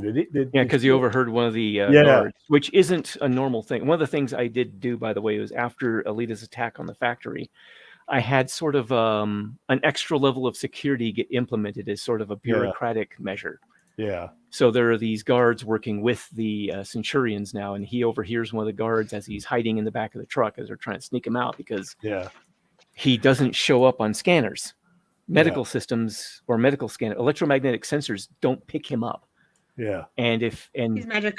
And so it's Ito's contention that Jason has been lucky so far in that when he's been coming in on the farm trucks, because the farm trucks aren't official business, they don't get looked at too closely because they don't want to slow down the flow of supplies into the city. If they try to take him out and they scan the truck and they see Jason, but they don't sense Jason. Yeah, that's going to be a problem. Yeah, that could set off some alarm bells that they probably don't need. So he's hiding in the back of the truck and he's listening to a couple of the guards talk about how, hey, why don't we, fuck with these guys? Because, we have the power to do so. And one of them mentions, Zapan and how, you don't want to fuck with Alita. Like she's the one who cut Zapan's face off. Yeah, and it was funny that Ito, when he brought that up, about talking to her in the past, and Ito says something like, okay, it's fine. You can talk to her about her past. She would like that. A couple things you don't want to mention, though. Yeah, don't bring up Hugo or Zapan. Yeah. So, he's, okay. So. Trigger words include. Yeah. Yeah. Hugo. There was you're not instilling a lot of confidence in me here. Erica. Well, there was one. Well, they don't know about Erica yet. There was one scene in there, I guess, where I mean, I wouldn't know that one. Yeah, I guess there was one scene in there where they're fitting him for a harness, for Alita to carry him on her back, Yeah, because they have to go through 2 hours of jungle terrain in one direction, then 2 hours back again. Yeah. So they have to cross country. They can't take his wheelchair.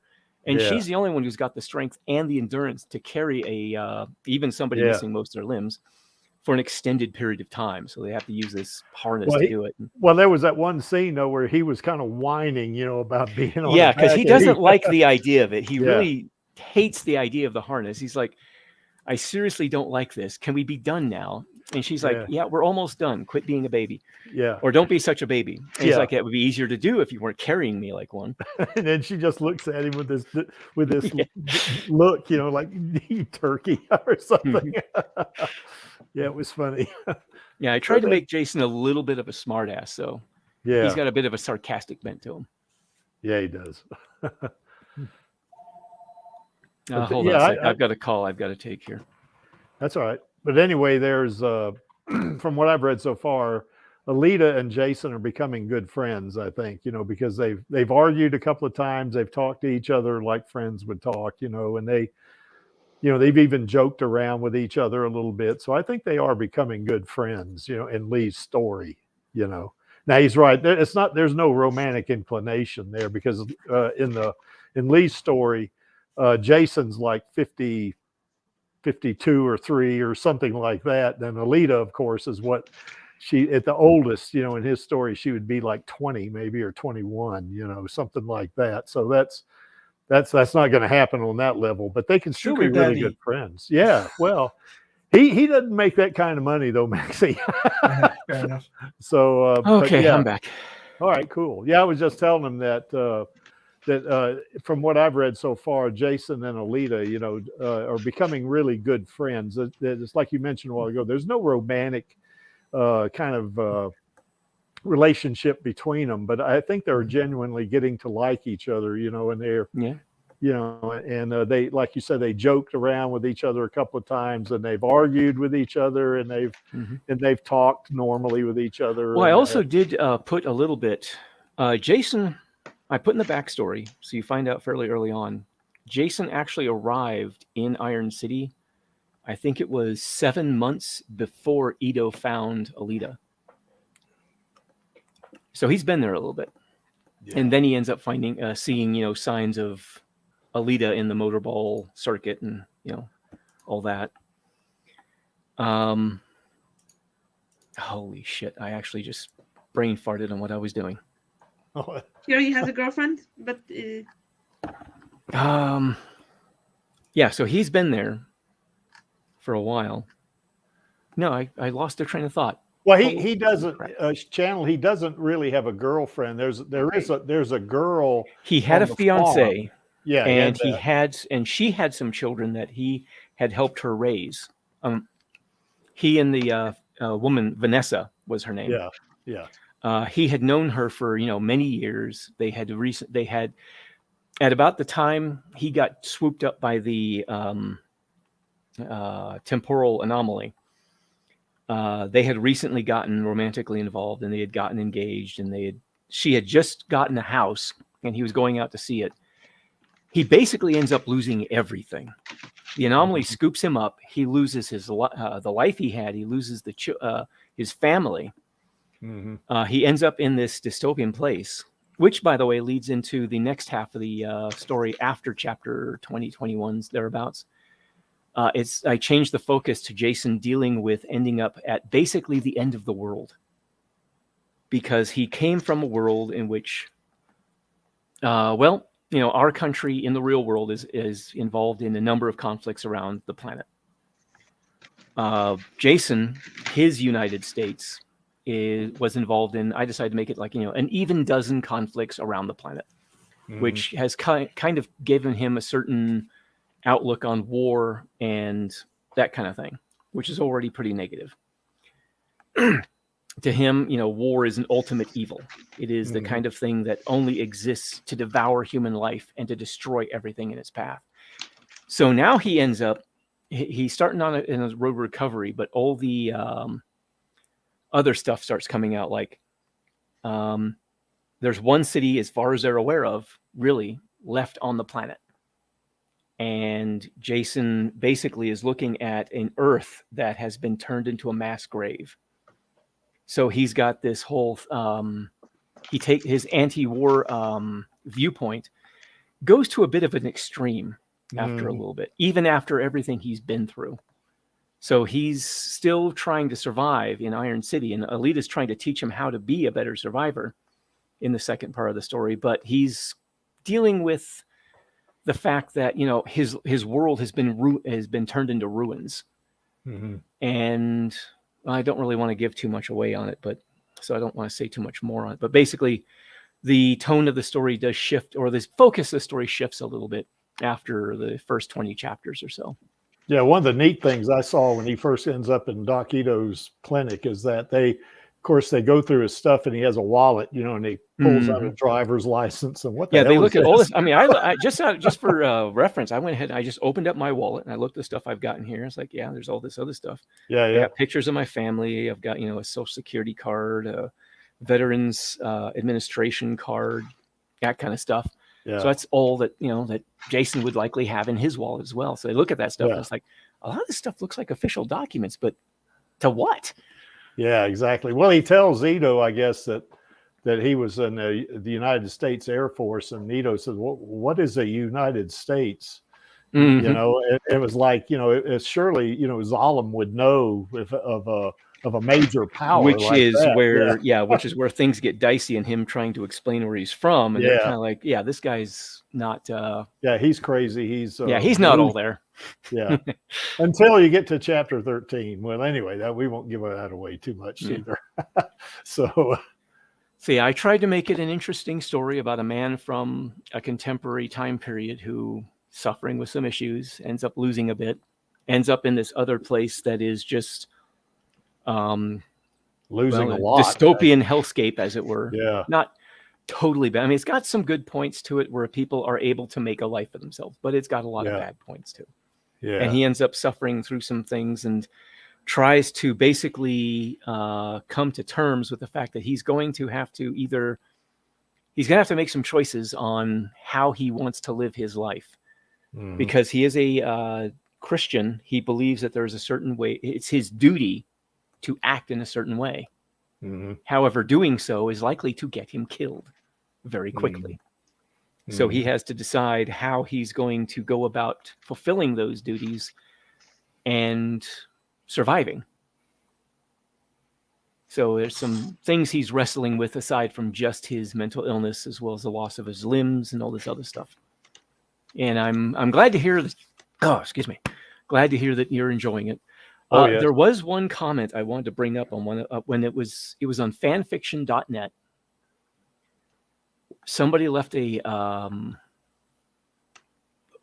excuse me, left a comment that meant a lot, which was it was someone who had just recently been diagnosed with long-term mental illness themselves. So they said it was really sort of heartening to read a story about somebody like Jason suffering what he does, who is, surviving in a place like Iron City.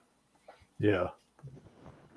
Then there were some other comments I got that were kind of eyebrow raising, like the one from an archive of our own.org, where I have another copy of the story where somebody said, "You made him 50 years old. He's too old to do anything." Bullshit. Yeah. Jason, by the way, has spent a year in Iron City, so he's at that point in the story 53 years old. Then there's this other guy who wrote an interesting comment going like, he's on chapter 4, I think. He's like saying, it's like the guy who's a military veteran, experience like that doesn't just go away. Or did you just write it to make it sound neat? And I wasn't sure what he's referring to. It's like, are you referring to him supposedly having some kind of combat skill or something like that? No. So I tried to, explain that Jason was a mechanic in the Air Force. You're not a combat trooper if you're a mechanic in the Air Force. Believe me. Mandatory carry says he's dying. He's 47. I've got one foot in the grave. Well, mandatory carry, you're still a kid compared to me. I guarantee you that. You're still on the younger side. Don't worry about it. Yeah. So anyway, it's a great story. I mean, I've thoroughly enjoyed it so far. It's got a lot of detail in it. You got to spend your time, which I think is great. To read a lot of the little nuance. He sets up for the conversations between Alita and Jason and Ito and Gearhead and Koyomi are all involved in that. So it's really enjoyable, I think. I'm glad to hear it. I tried to make it as enjoyable to read as possible because not having Alita being the focus of the story, I kind of felt, well, I damn well better have an interesting protagonist then. Yeah. Well, she is a pretty major part of the story. Yes. Ito, and Gearhead play a significant, especially Ito and Alita, they play a very significant part in Jason's recovery and survival there. It's mainly because, that's one of the things, oh, golly, sorry. One of the things I was trying to, portray that when you have mental illness, your support system matters a great deal. Mm-hmm. It's very important to have people around you who, even if they may not necessarily understand what you're going through, are supportive of you as you're going through it. Mm-hmm.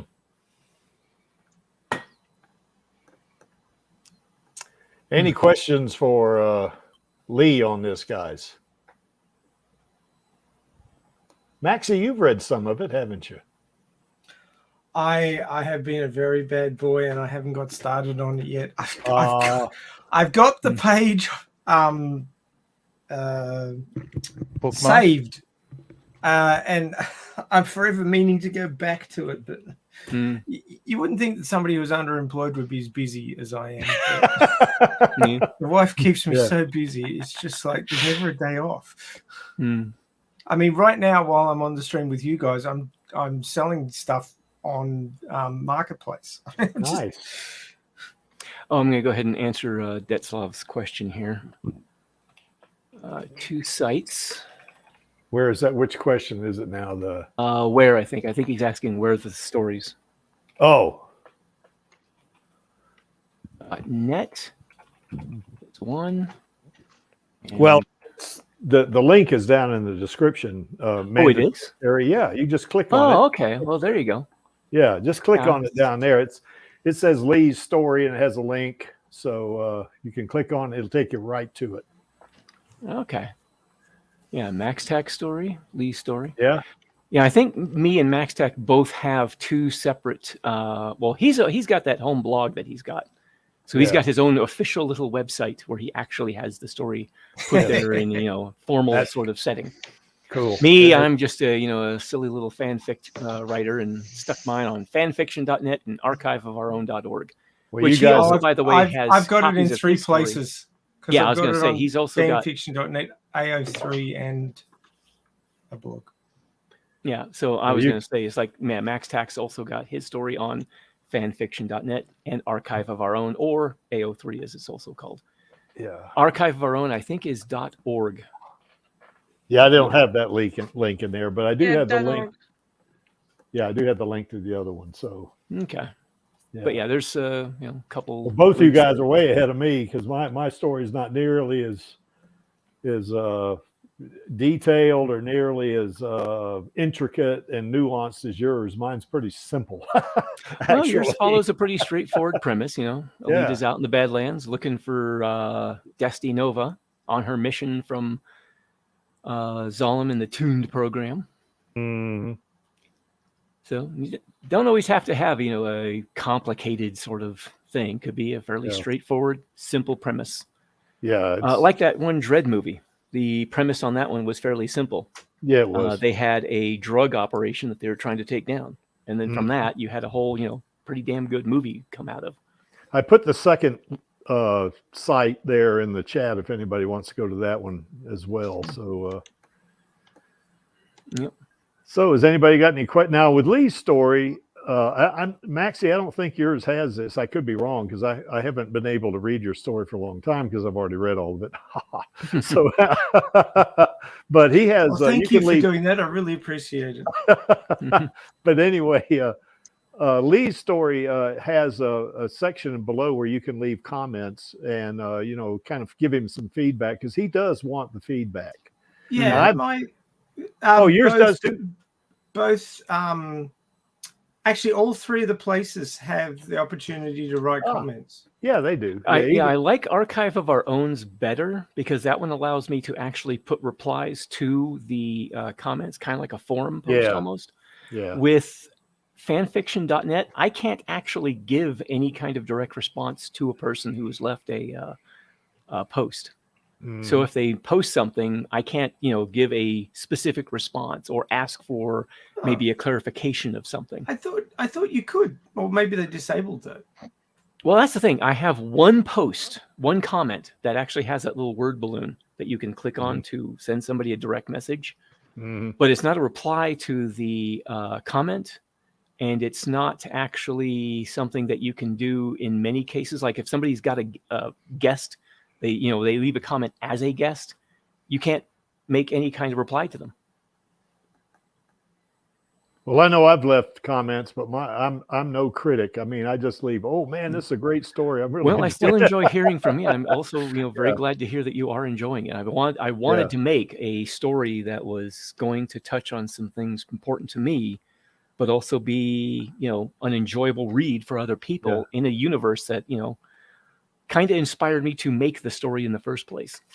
Well, I particularly enjoy the interactions between Alita and Jason. I think that some of them are hilarious, and some of them are a little more intense, But I think it conjures up to me 2 really good friends, that they're not afraid to speak to each other in any way, but it doesn't hurt their relationship, or their friendship, So Well, Jason does eventually get to the point where he trusts her enough that he's much more willing to be upfront with her and not try to walk on eggshells.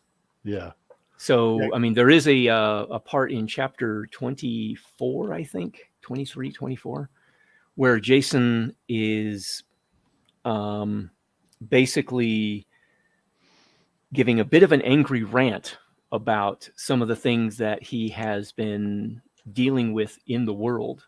He's not, basically angry at Alita. He's just angry at the world in general. But because he trusts her enough, he's willing to actually let that show and not, walk on eggshells trying not to set off the, the powerful cyborg. Yeah. He now sees her as, this is a friend. This is someone that I'm comfortable enough to show these things around. Yeah, that's right. Any questions for Lee, you guys? How much Why am longer I is it going to thinking run, Lee? Oh, my story? Yeah. I had planned on about 40 chapters like you, where I'm going to have Jason grow into sort of this person who is hopefully stays the bit of the idealist he is, wanting to help people and do good to make the world a better place, because those are fairly important beliefs. Mhm. But with Alita's help, he ends up becoming someone who is capable of not just surviving in the world, but also helping defend some of the people he tries to help out as well. So basically, he's joining Barjack. Actually, I had considered the possibility of doing a sequel to my story where he ends up out, because he will have to be forced to leave Iron City due to Nova's machinations. Yeah. Because Nova, watching Alita as much as he is, knows about Jason. Yeah. And at the point I'm at in the story, Nova has decided she has become she has developed a close enough bond with Jason that killing him will hurt her badly. Yeah. So Nova is looking at Jason as a possible target for one of his next little, games. Mm-hmm. So eventually, Jason... He has an interest in him too in some way. Now I haven't read the whole thing, obviously, but does he ever find out that Jason is from the past, do you think? Or does he suspect it?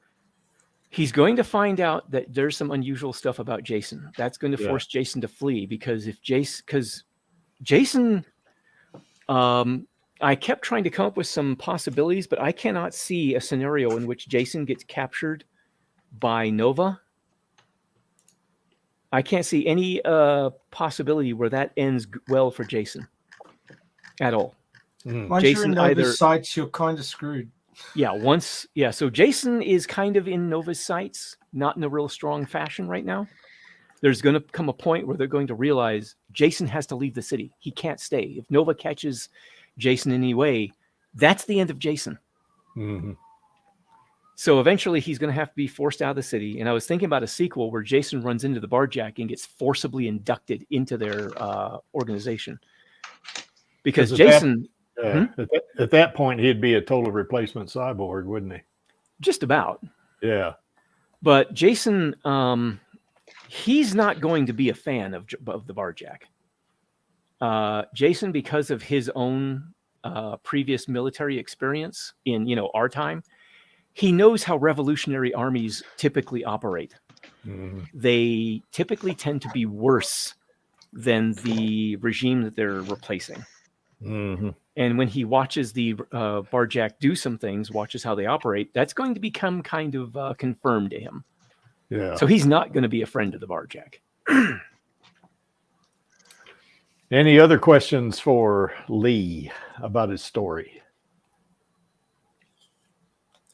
I imagine nobody's really going to have any questions unless they've read it. And that's probably the only one who has. Look, Channel has one. Oh? Yeah. Go ahead, Channel.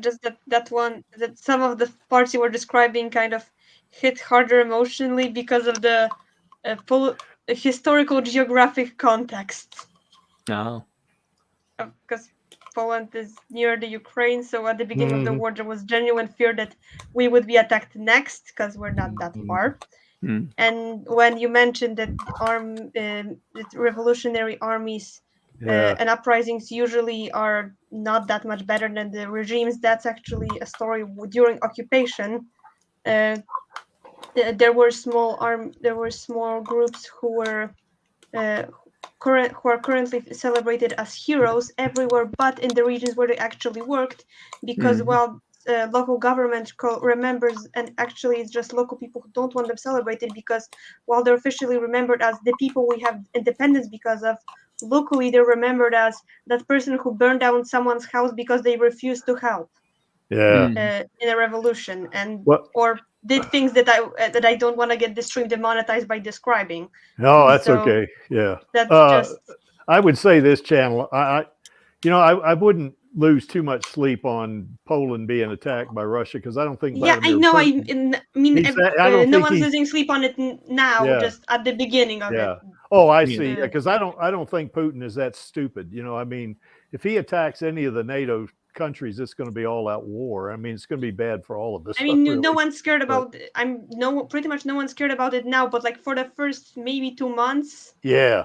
Yeah, living close to a war zone can be nerve-wracking, to say the least. I imagine. think so. Yeah.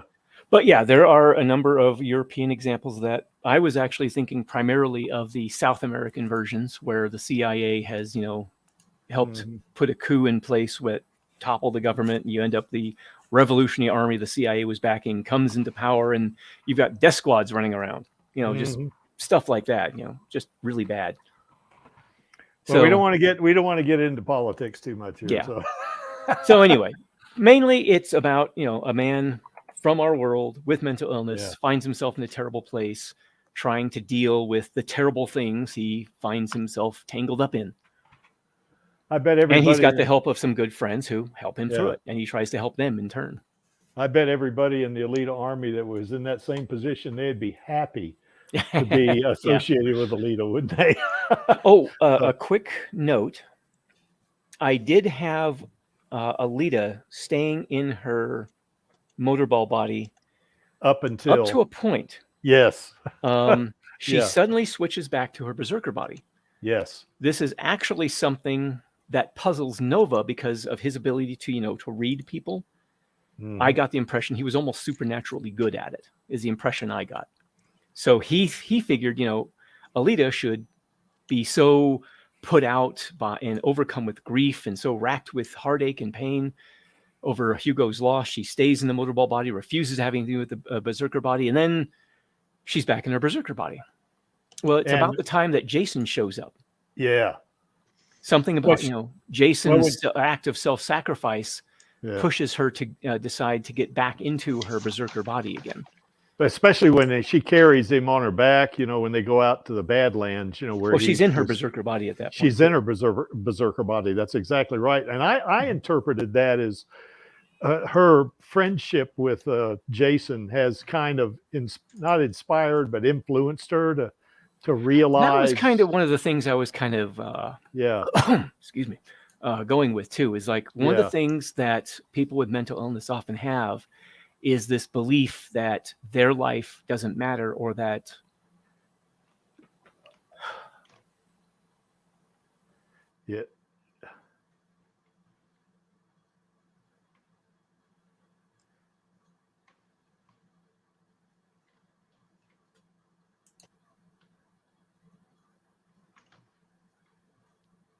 So we'll let Lee gather his thoughts there.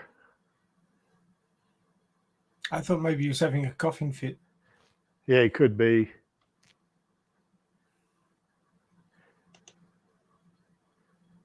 I think one of the things he was going to say is that, No, excuse me. Oh, were you having a coughing fit there, Lee, or was it kind of getting to you explaining?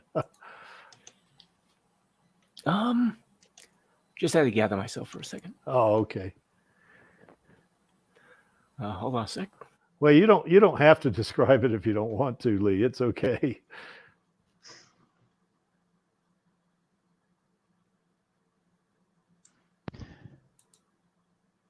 Oh, no, I had a brain fart of what I was going to ask. Uh-oh. Damn chaos. Yeah. Oh, let's see. Where was I? Where, sometimes you think the world would be better off without you, sort of thing. So one of the things I was trying to do with his effect on Alita was sort of, sometimes you just don't know what sort of effect you have on the people around you. Mm-hmm. Which is sometimes, people with mental illness, sometimes they lose sight of that. Mm-hmm. And he certainly has an effect on her, because that's what I interpreted. She got back in the berserker body because his influence, and you remember when he got hacked up by that first cyborg, when he got, just obliterated, one of her things was, why would you do that? It was, I think, something like that, the question to him, and his basic answer was, well, I couldn't just let this cyborg or this person kill this other person, And he was basically told her, it's like, I couldn't just stand there and do nothing. Yeah. And watch somebody die. She was amazed because, nobody in Iron City would have done what you did, So I think that made an impression on her, is what it did, you know, and it started her. It maybe helped Yeah. her on the path back to recovery a little bit after Hugo in your story, you know. So Well, that was the idea anyway. Yeah. yeah, well, it came across to me that way. So yeah, so there's a Okay. win. There's a win for you. Okay, guys, anybody got any more comments? Angelus, did your brain fart come back or what? No, it's gone. Ah, It diffused. it Gone diffused ski. itself. Yep. All right, well, let's move to the last one, and not as complicated one as mine, and that is Alita Into the Badlands. Now, this one is set a few months. Just real quick, yeah, I'm sure. real sorry about this. It's after 6 and I have to head out. Yeah, I'm that's all sorry. right, Lee. Yeah, no problem, man. We're glad that you were able to come on and discuss your story with us. Well, I'm glad to do it. Thank you for having me. Yeah. And you guys take care. Have fun. All that. All right. We'll see you. Yeah. Bye. Bye. So anyway, what this is roughly this. Basically, it's pretty close to the same time period as Maxie's and Lee's. It's a little bit after that because she's in the tuned program, and she's been in the tuned program for several months. In other words, she's done the yellow door thing in the room and all that kind of good stuff. And in my story was a little bit closer to the manga in that Nova is not up in Zalem. He's somewhere. And what she's doing is she's trying to find him, you know, and the way she doesn't know where he is, but she figures if he has hired these mercenaries, Nova has, and she figures if she can find his mercenaries, she eventually will be able to find him. So after she goes through the yellow door and does all that thing, goes through whatever she goes through for the tuned program, then she goes out into the Badlands, you know, to look for Nova. So in a kind of a way, Maxie, you could probably help me with the time period here. It's probably a little bit before the nuclear or the atomic train, if I'm not mistaken about that. Well, if you're running off the manga timeline, then you've got a whole 10 years. Yeah, that's right. Which is just time jumps. So it could be at the beginning of that, in the middle, at the end. So you've kind of got to decide where you're going to place it. Well, in my story, figure 4 is not in my story. Okay, now Chaos is, but now not as a major character. So what she's basically doing, she's not a bounty hunter like she is in the movie, but she is working for the tuned program. She's working for Zalem, trying to find Nova. So, you know, you could imagine that Nova has done something ghastly up in Zalem, and he's been kicked out or whatever it is, you know, maybe committed some crime or whatever like that, and they got rid of him. They deported him out of Zalem, you know.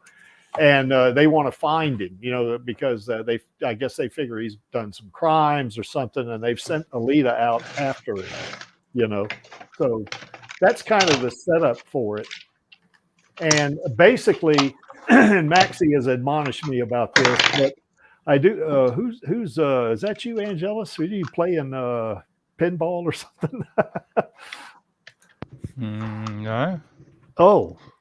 Oh, I thought I hear some cracking or something. In the Yeah, my background. pencil sharpener fell down. Oh, okay, no problem, no problem. But anyway, in my story, Alita is actually she's out in the Badlands. She's kind of walking through it, you know, going out there, and she has certainly her comm link because she's talking to Lou Collins. Now, Lou Collins, you know, Maxie, of course, has reminded me that, you know, I'm a little bit off on my time here because I think Lou Collins comes in a little bit later, you know. But what I did of course, to kind of do a workaround on that, because initially, you know, Bigot Eisenberg is kind of her, what was it, controller or operator, I guess, and is kind of, you know, overseeing her and stuff like that. But in this case, Bigot now has kind of off on another project temporarily, and he temporarily assigns Lou Collins to Alita. And so Alita kind of goes through the, you know, she kind of goes through the Badlands. She happens upon a farmer. and asks if he had seen any men, come through there. And the guy says, yeah, there were 4 guys that came through here, and they went north, and basically there's a town north of about 20 kilometers from where they are. And is basically they may have headed there, So anyway, she kind of says, okay, that's great, and she goes on, she starts heading north. And she kind of stays out in the Badlands for a day or two, something like that. She makes camp one night. I have her having a couple of dreams, about Hugo, where she wakes up, kind of sad, very sad, distraught type thing. And eventually she happens upon this town. She goes into the town, and she's looking for these guys, but she says, well, I need some water, because even cyborgs need water, she says. And she goes into this saloon that's in the town. And she, the bartender in there is a likable guy, and she says, "Can I have some water?" And he says, "Sure," and he gives her some water. And then of course there's these 4 guys in there. Now you know where this is heading, because my story is pretty simple. They start, kind of, they want to kind of do what they want to do with Alita, and one of them says, you shouldn't be way out here alone. A young lady as pretty as you don't need to be out here by yourself, or something like that. And they all get up and they surround her like they're going to, have their way with her or something like that. Of course, that's a bad mistake with her. So anyway, one of them, I basically use a line that's in the manga that says, hey, if you get too close to me, you'll die young. I use that same line, and one of the other guys says, oh, hey, she's tough, and another guy starts to pull a gun. He says, get on your knees, bitch, like that. And before he can point the gun at her and pull the trigger, she jumps up and she basically cuts his arm and one of his legs off with a Damascus blade. Then she kind of jumps up, cuts off 2 of the other guys' head with one swing. And when she drops back down, she grabs the 4th guy's head and twists it and kills him instantly, And all this happens in like 2 or 3 seconds. She's so fast, Did she mistake him for a socket soldier? Maybe. But these were humans, these were meat boys, the 4 of them, So she had soldiers were humans too. Well, I know, but they weren't socket soldiers, so they were just regular guys, And basically, she has a conversation with the bartender, and the question, I think the question was, the first guy was, after being dismembered by Alita, made into a socket soldier. Oh, I guess he could have been. Now, in my story, you're talking about Jörg, unless he bled out before that. No. Jörg is not in mine. Jörg. Yeah, he's not in my story. But in my story, she kills these 4 guys in like 2 to 3 seconds. I mean, is that fast? And the bartender's like, he kind of halfway freaks out, holy shit, I hadn't seen anybody move that fast, And, but anyway, she develops a friendship with this bartender. And, the bartender, because these 4 guys had been there for a couple of months, and they were pushing everybody around in this small township, that only had about maybe 100 people in it, so really just a small village, is what it was. And, he's so glad that she has dispatched these 4 guys that he says, hey, do you need a place to stay for the night? And she says, no, you don't have to do that. He says, that's the least I can do. So anyway, he hands her a key and says, take the second door on the right or something like that. She goes up the stairs, and then, she'd been walking all day, so she was a little exhausted. So she kind of ends up going to bed, and then falls asleep. She has another dream about Hugo, and wakes up crying. And of course, she hears over the radio, this is radio chaos, on that. So that's the only place where I got chaos in there. But anyway, she gets up, comes back downstairs. The bartender has made her breakfast, and she notices this guy that you see on the right there. That is he's a hunter warrior himself. He's a bounty hunter, and she kind of goes up and talks to him, and he knows who she is because he was in the bar when Alita cut, kind of broke Sapan's nose, when he was in the bar at that point in time, And, she just carries on a little bit of a conversation with him, doesn't get much information out of him. And then, of course, then she plans on what she's going to do for the day. And she wants to scout the area out, because one of the things the bartender told her is that the 4 guys were actually, he thought they were waiting for somebody, and they wanted to meet with this person that they were waiting on. And she suspects maybe it's Nova, So she wants to scout the area before this individual gets there, to kind of get the lay of the land type thing, And of course, Lou is going to do some more research on the guy on the right, who happens to be, of course, the Creek's going to put this in there, happens to be an American Indian.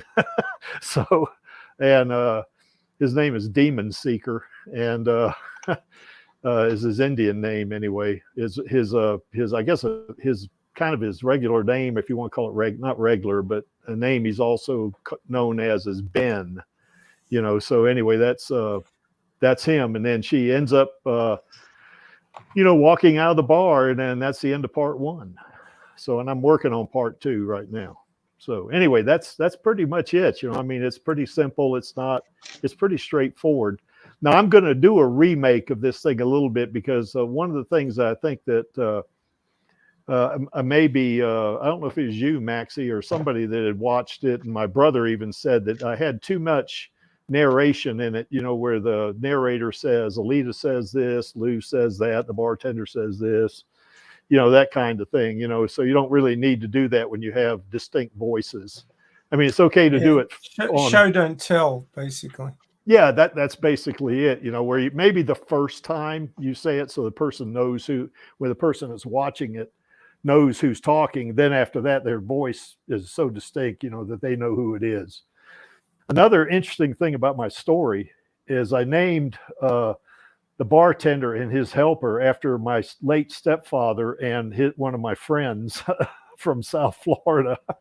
So Scotty and Chuck, are the 2 guys working in the bar, So, but that's where it ends up. She's walking out of the bar to go kind of, do a little recon, as they would say.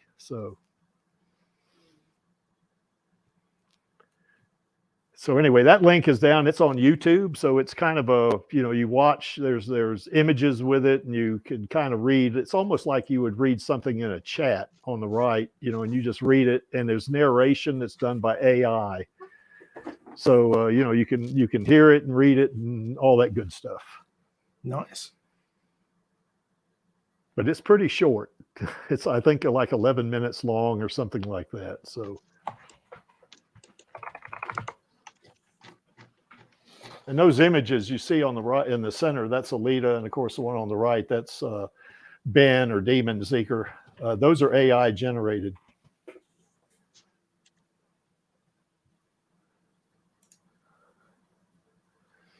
Cool. Okay.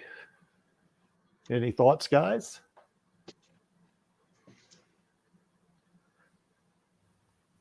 Yeah, Maxie. Certainly not as complicated. No, it is not other people are complicated. doing. No, it is not complicated at all. I know Vladi really. I remember I played this thing on a stream here a few months back. Vladi was like, "Whoa!" at that fight scene, because it was pretty descriptive. I wanted to be like, keep it in sort of the spirit of the manga, because the manga can get pretty dark, And I kind of wanted to do that with the story too, to a degree, So, okay. No, I think it's great that you're utilizing AI. I want to do that with mine as well. Yeah, I use 11 Labs, I think is what it's called, and you can generate voices. Like the voice for Hugo, I actually generated with AI, And Alita's voice I generated with AI, and Lou's and the farmer that she encounters at the beginning, and the bartender, and these folks, So everybody in the story that has a speaking part does have an AI voice, except for me. I have the voice of Ben, the Indian, and I actually run my voice. I did a voiceover on it and I ran it through a voice changer, to give it deeper, a deeper type of, kind of a resonance, if you want to think of it as that. So.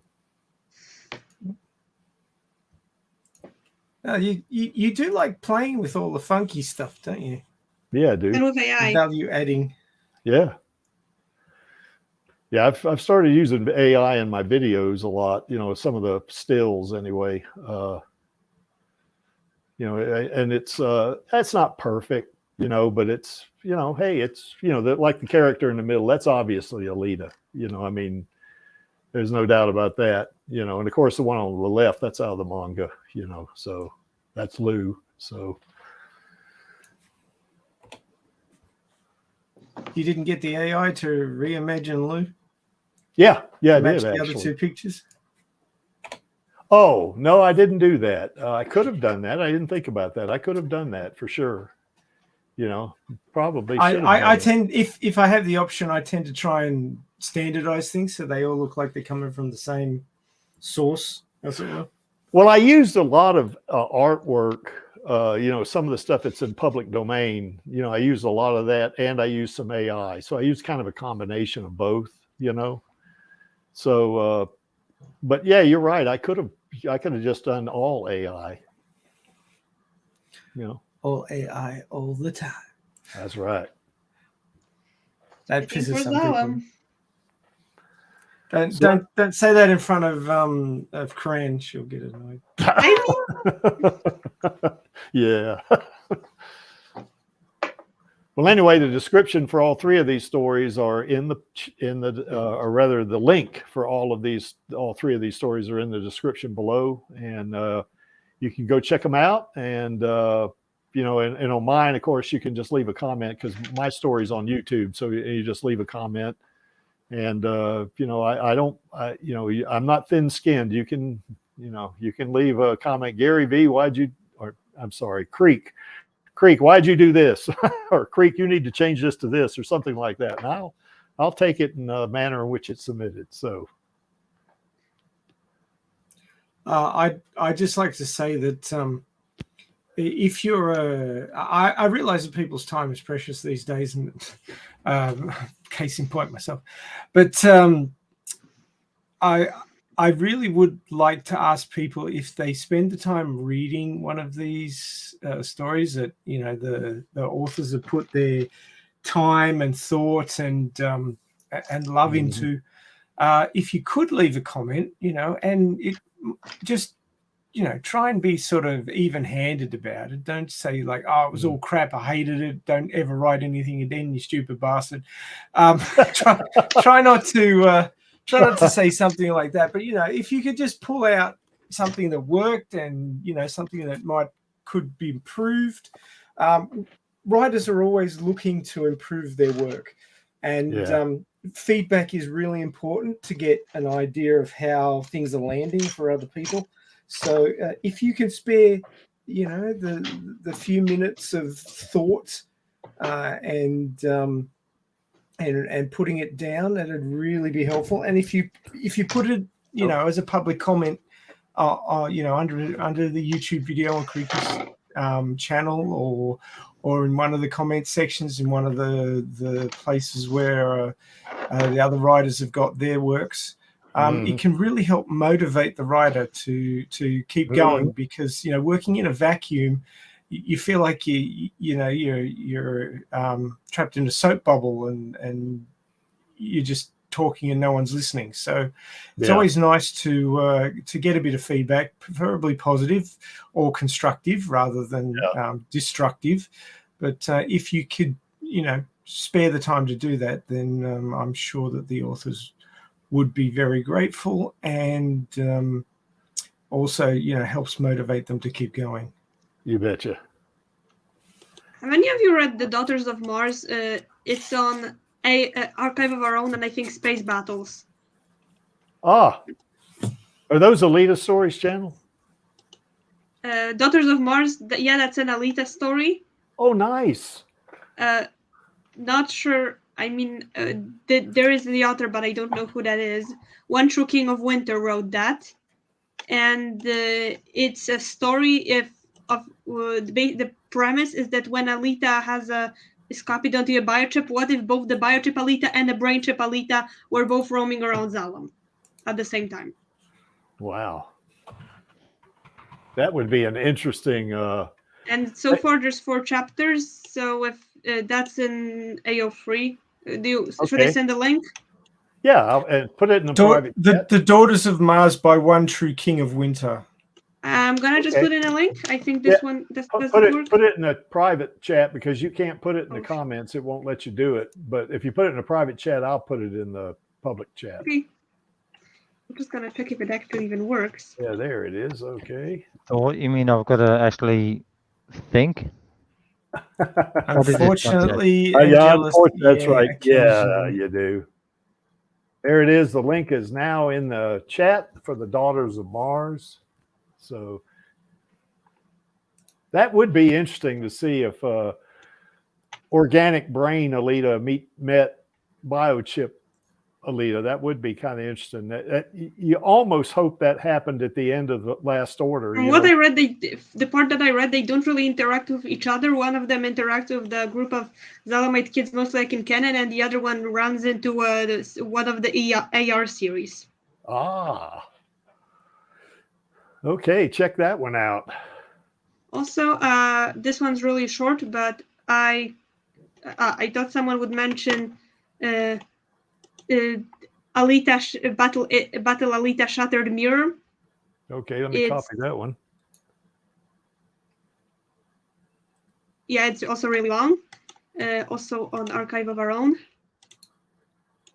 Okay, links in the chat. And I co-wrote, and I co-wrote To Slay a Dragon, which the Trash from Zalem also has sort of incredibly long shitpost that's basically what if the Alita movie was from the perspective of children. Ah. So everyone is children, and Nova's a teenage babysitter, except he's incredibly ignorant, bad at it. And everything that happens in the movie is just exaggerations that the children come up with. Cool. Okay, well, I got them all in there. Here's the first one that Channel put in. To Slay a Dragon, I can summarize that. That's the one I co-wrote. Basically, I don't think there's point spoilering something that's only 4,500 words long. Alita wakes up in Nova's lab, beats him up, wanders around the lab a bit, realizes Nova's immortal, beats him up again, and most of the fic is just descriptions of Nova being beat up by Alita. Seems fair. I gotta read that one. I may put those in the description. Let me copy them and put them in a notepad here so I can add them to the description. Okay, there's that one. Just give me a couple of seconds here, guys.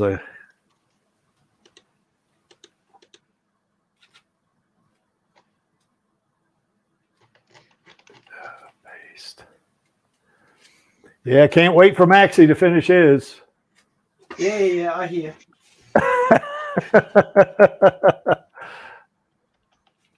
At the moment, I'm coming up with more topics for Radio Chaos because nobody else does. Oh gosh, well, maybe we need to have another meeting. Oh damn it! It didn't copy. What the hell? Control C. Let me do this again. But that was weird. Okay, there that one is.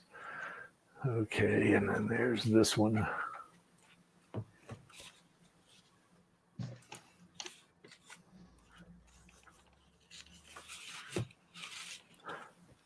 Hey, Channel. Channel, you there? And the other half of the one where Alita's mostly beating Nova up is either them talking or Alita, mostly Alita wondering why did he make it so easy to beat him.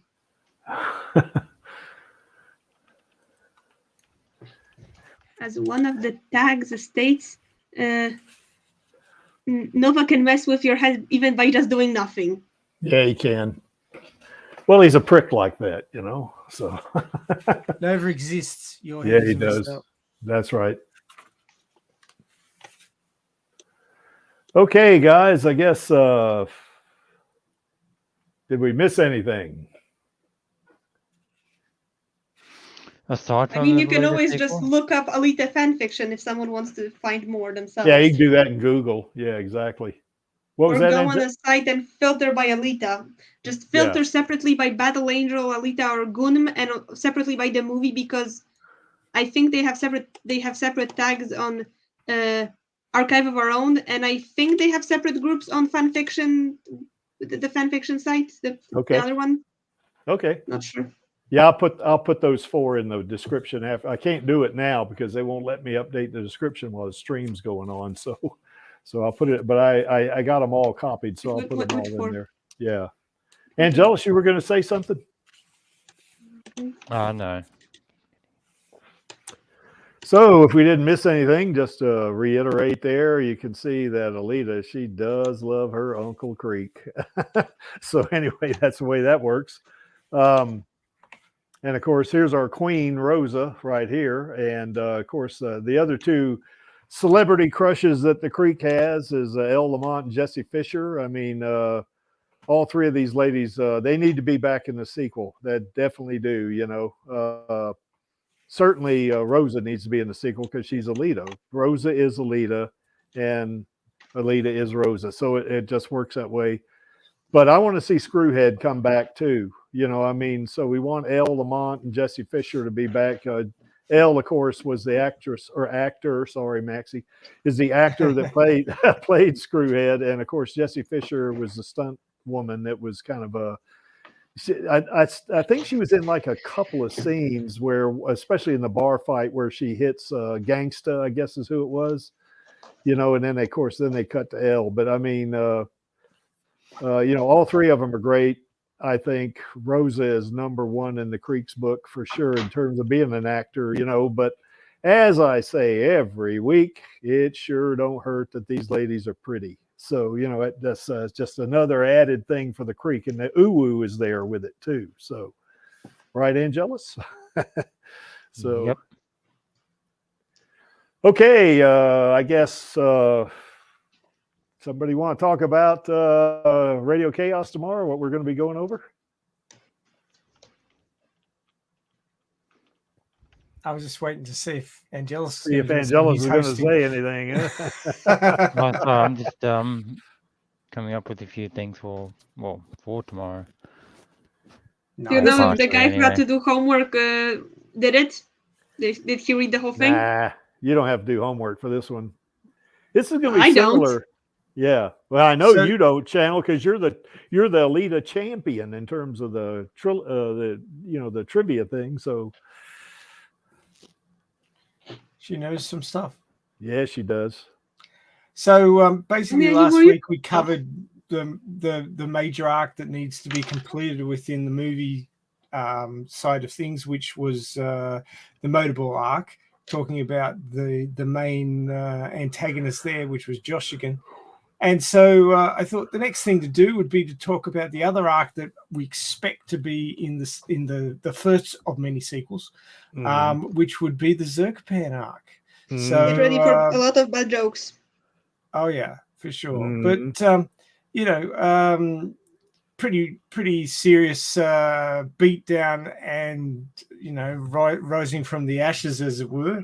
And it'll be interesting to see what people's opinions are on how this will be handled on the big screen. So tune into that one, and Yeah, let's have a 'cause- good discussion about how they could handle Zerkapan in the sequel. Yeah, because we know how they do it in the manga, but it's going to be a little different in the movie, for sure. Oh yeah, for sure. Yeah. Okay, guys. Why is this image here? Well, that image is there because the Creek likes it and he's running the stream. And and to paraphrase Grewishka, I'm only here for our girl and the Alita army. And all of us are only here for our girl. Creaky Stream is not a democracy. No, Well, it sort of is, you know. Yeah, you can come on and say anything you want, you know, as long as I don't get yeeted, I'll be good. So, and that's any last comments, Angelus? Just come join us tomorrow because while I did enjoy the Josh Gunn title later, I'm gonna have fun ripping into Zerkapan. Yes. Channel, any last thoughts? Not really. It's 2:33 a.m. Oh, okay. So you're ready to go to bed is what you're ready to do. So, Maxie?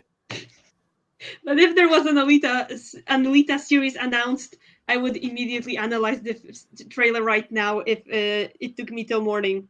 Yeah, I hear you. Yeah, I can see Or you a doing that. sequel. I do. Yeah, I can see you doing that. Yes. Yes, indeed. Yeah, Max? join us in what is it? 21 20, hours, something or like something, that. 21 and a half hours, and have a good discussion about Zerkapan, the fall and rise and fall again, or the rise and fall and rise and fall again. Yeah, or Something like that. He's on a trampoline. His character's on a trampoline. Yes. His And character arc is a and he trampoline. does that classical thing where he overbalances and comes down on the side and gets busted into pieces. Yep. Maybe he breaks the trampoline. Possibly. Certainly What? breaks a lot of I'd say it's a iron better algorithm sleeve. for breaking the trampoline. Quite likely. Yes. He breaks the Well, if he's- trampoline, ruins the fun for everyone. Well, if he's as big as he is in the manga, he's going to certainly break the trampoline. That's for sure. He's gonna break the trampoline park. Yeah. Okay, I guess we're ready to do the call to action. That would be on Right. my call. Yeah, go ahead, Vangelis. You were saying something, Angelus? Sorry, someone else was trying to get my attention. Oh, okay. My bad. No, no problem. Okay, on my count Is of it three. Batman? Batman. No, if it was Alita, he would be off the stream right now. Yeah. Like Angelus. Yeah. Where's Angelus? He's Alita's at his house. Oh, okay. Well, that's we're not going to see Angelus for a while. No. All right. Call to action on my count of three. 1, 2, 3. Film Film those those sequels, sequels, baby. baby. And we will see you next week on the Alita live stream, and we'll see you tomorrow on Radio Chaos. Ta-ta. What's up, Alita Army? This is Hot Toys Alita, and I hope you enjoyed this week's Alita live stream. Please join my Uncle Creek, Angelus, and our other guests for next week's show. Remember, I do not stand by in the presence of evil, and film those sequels, baby. See you next time.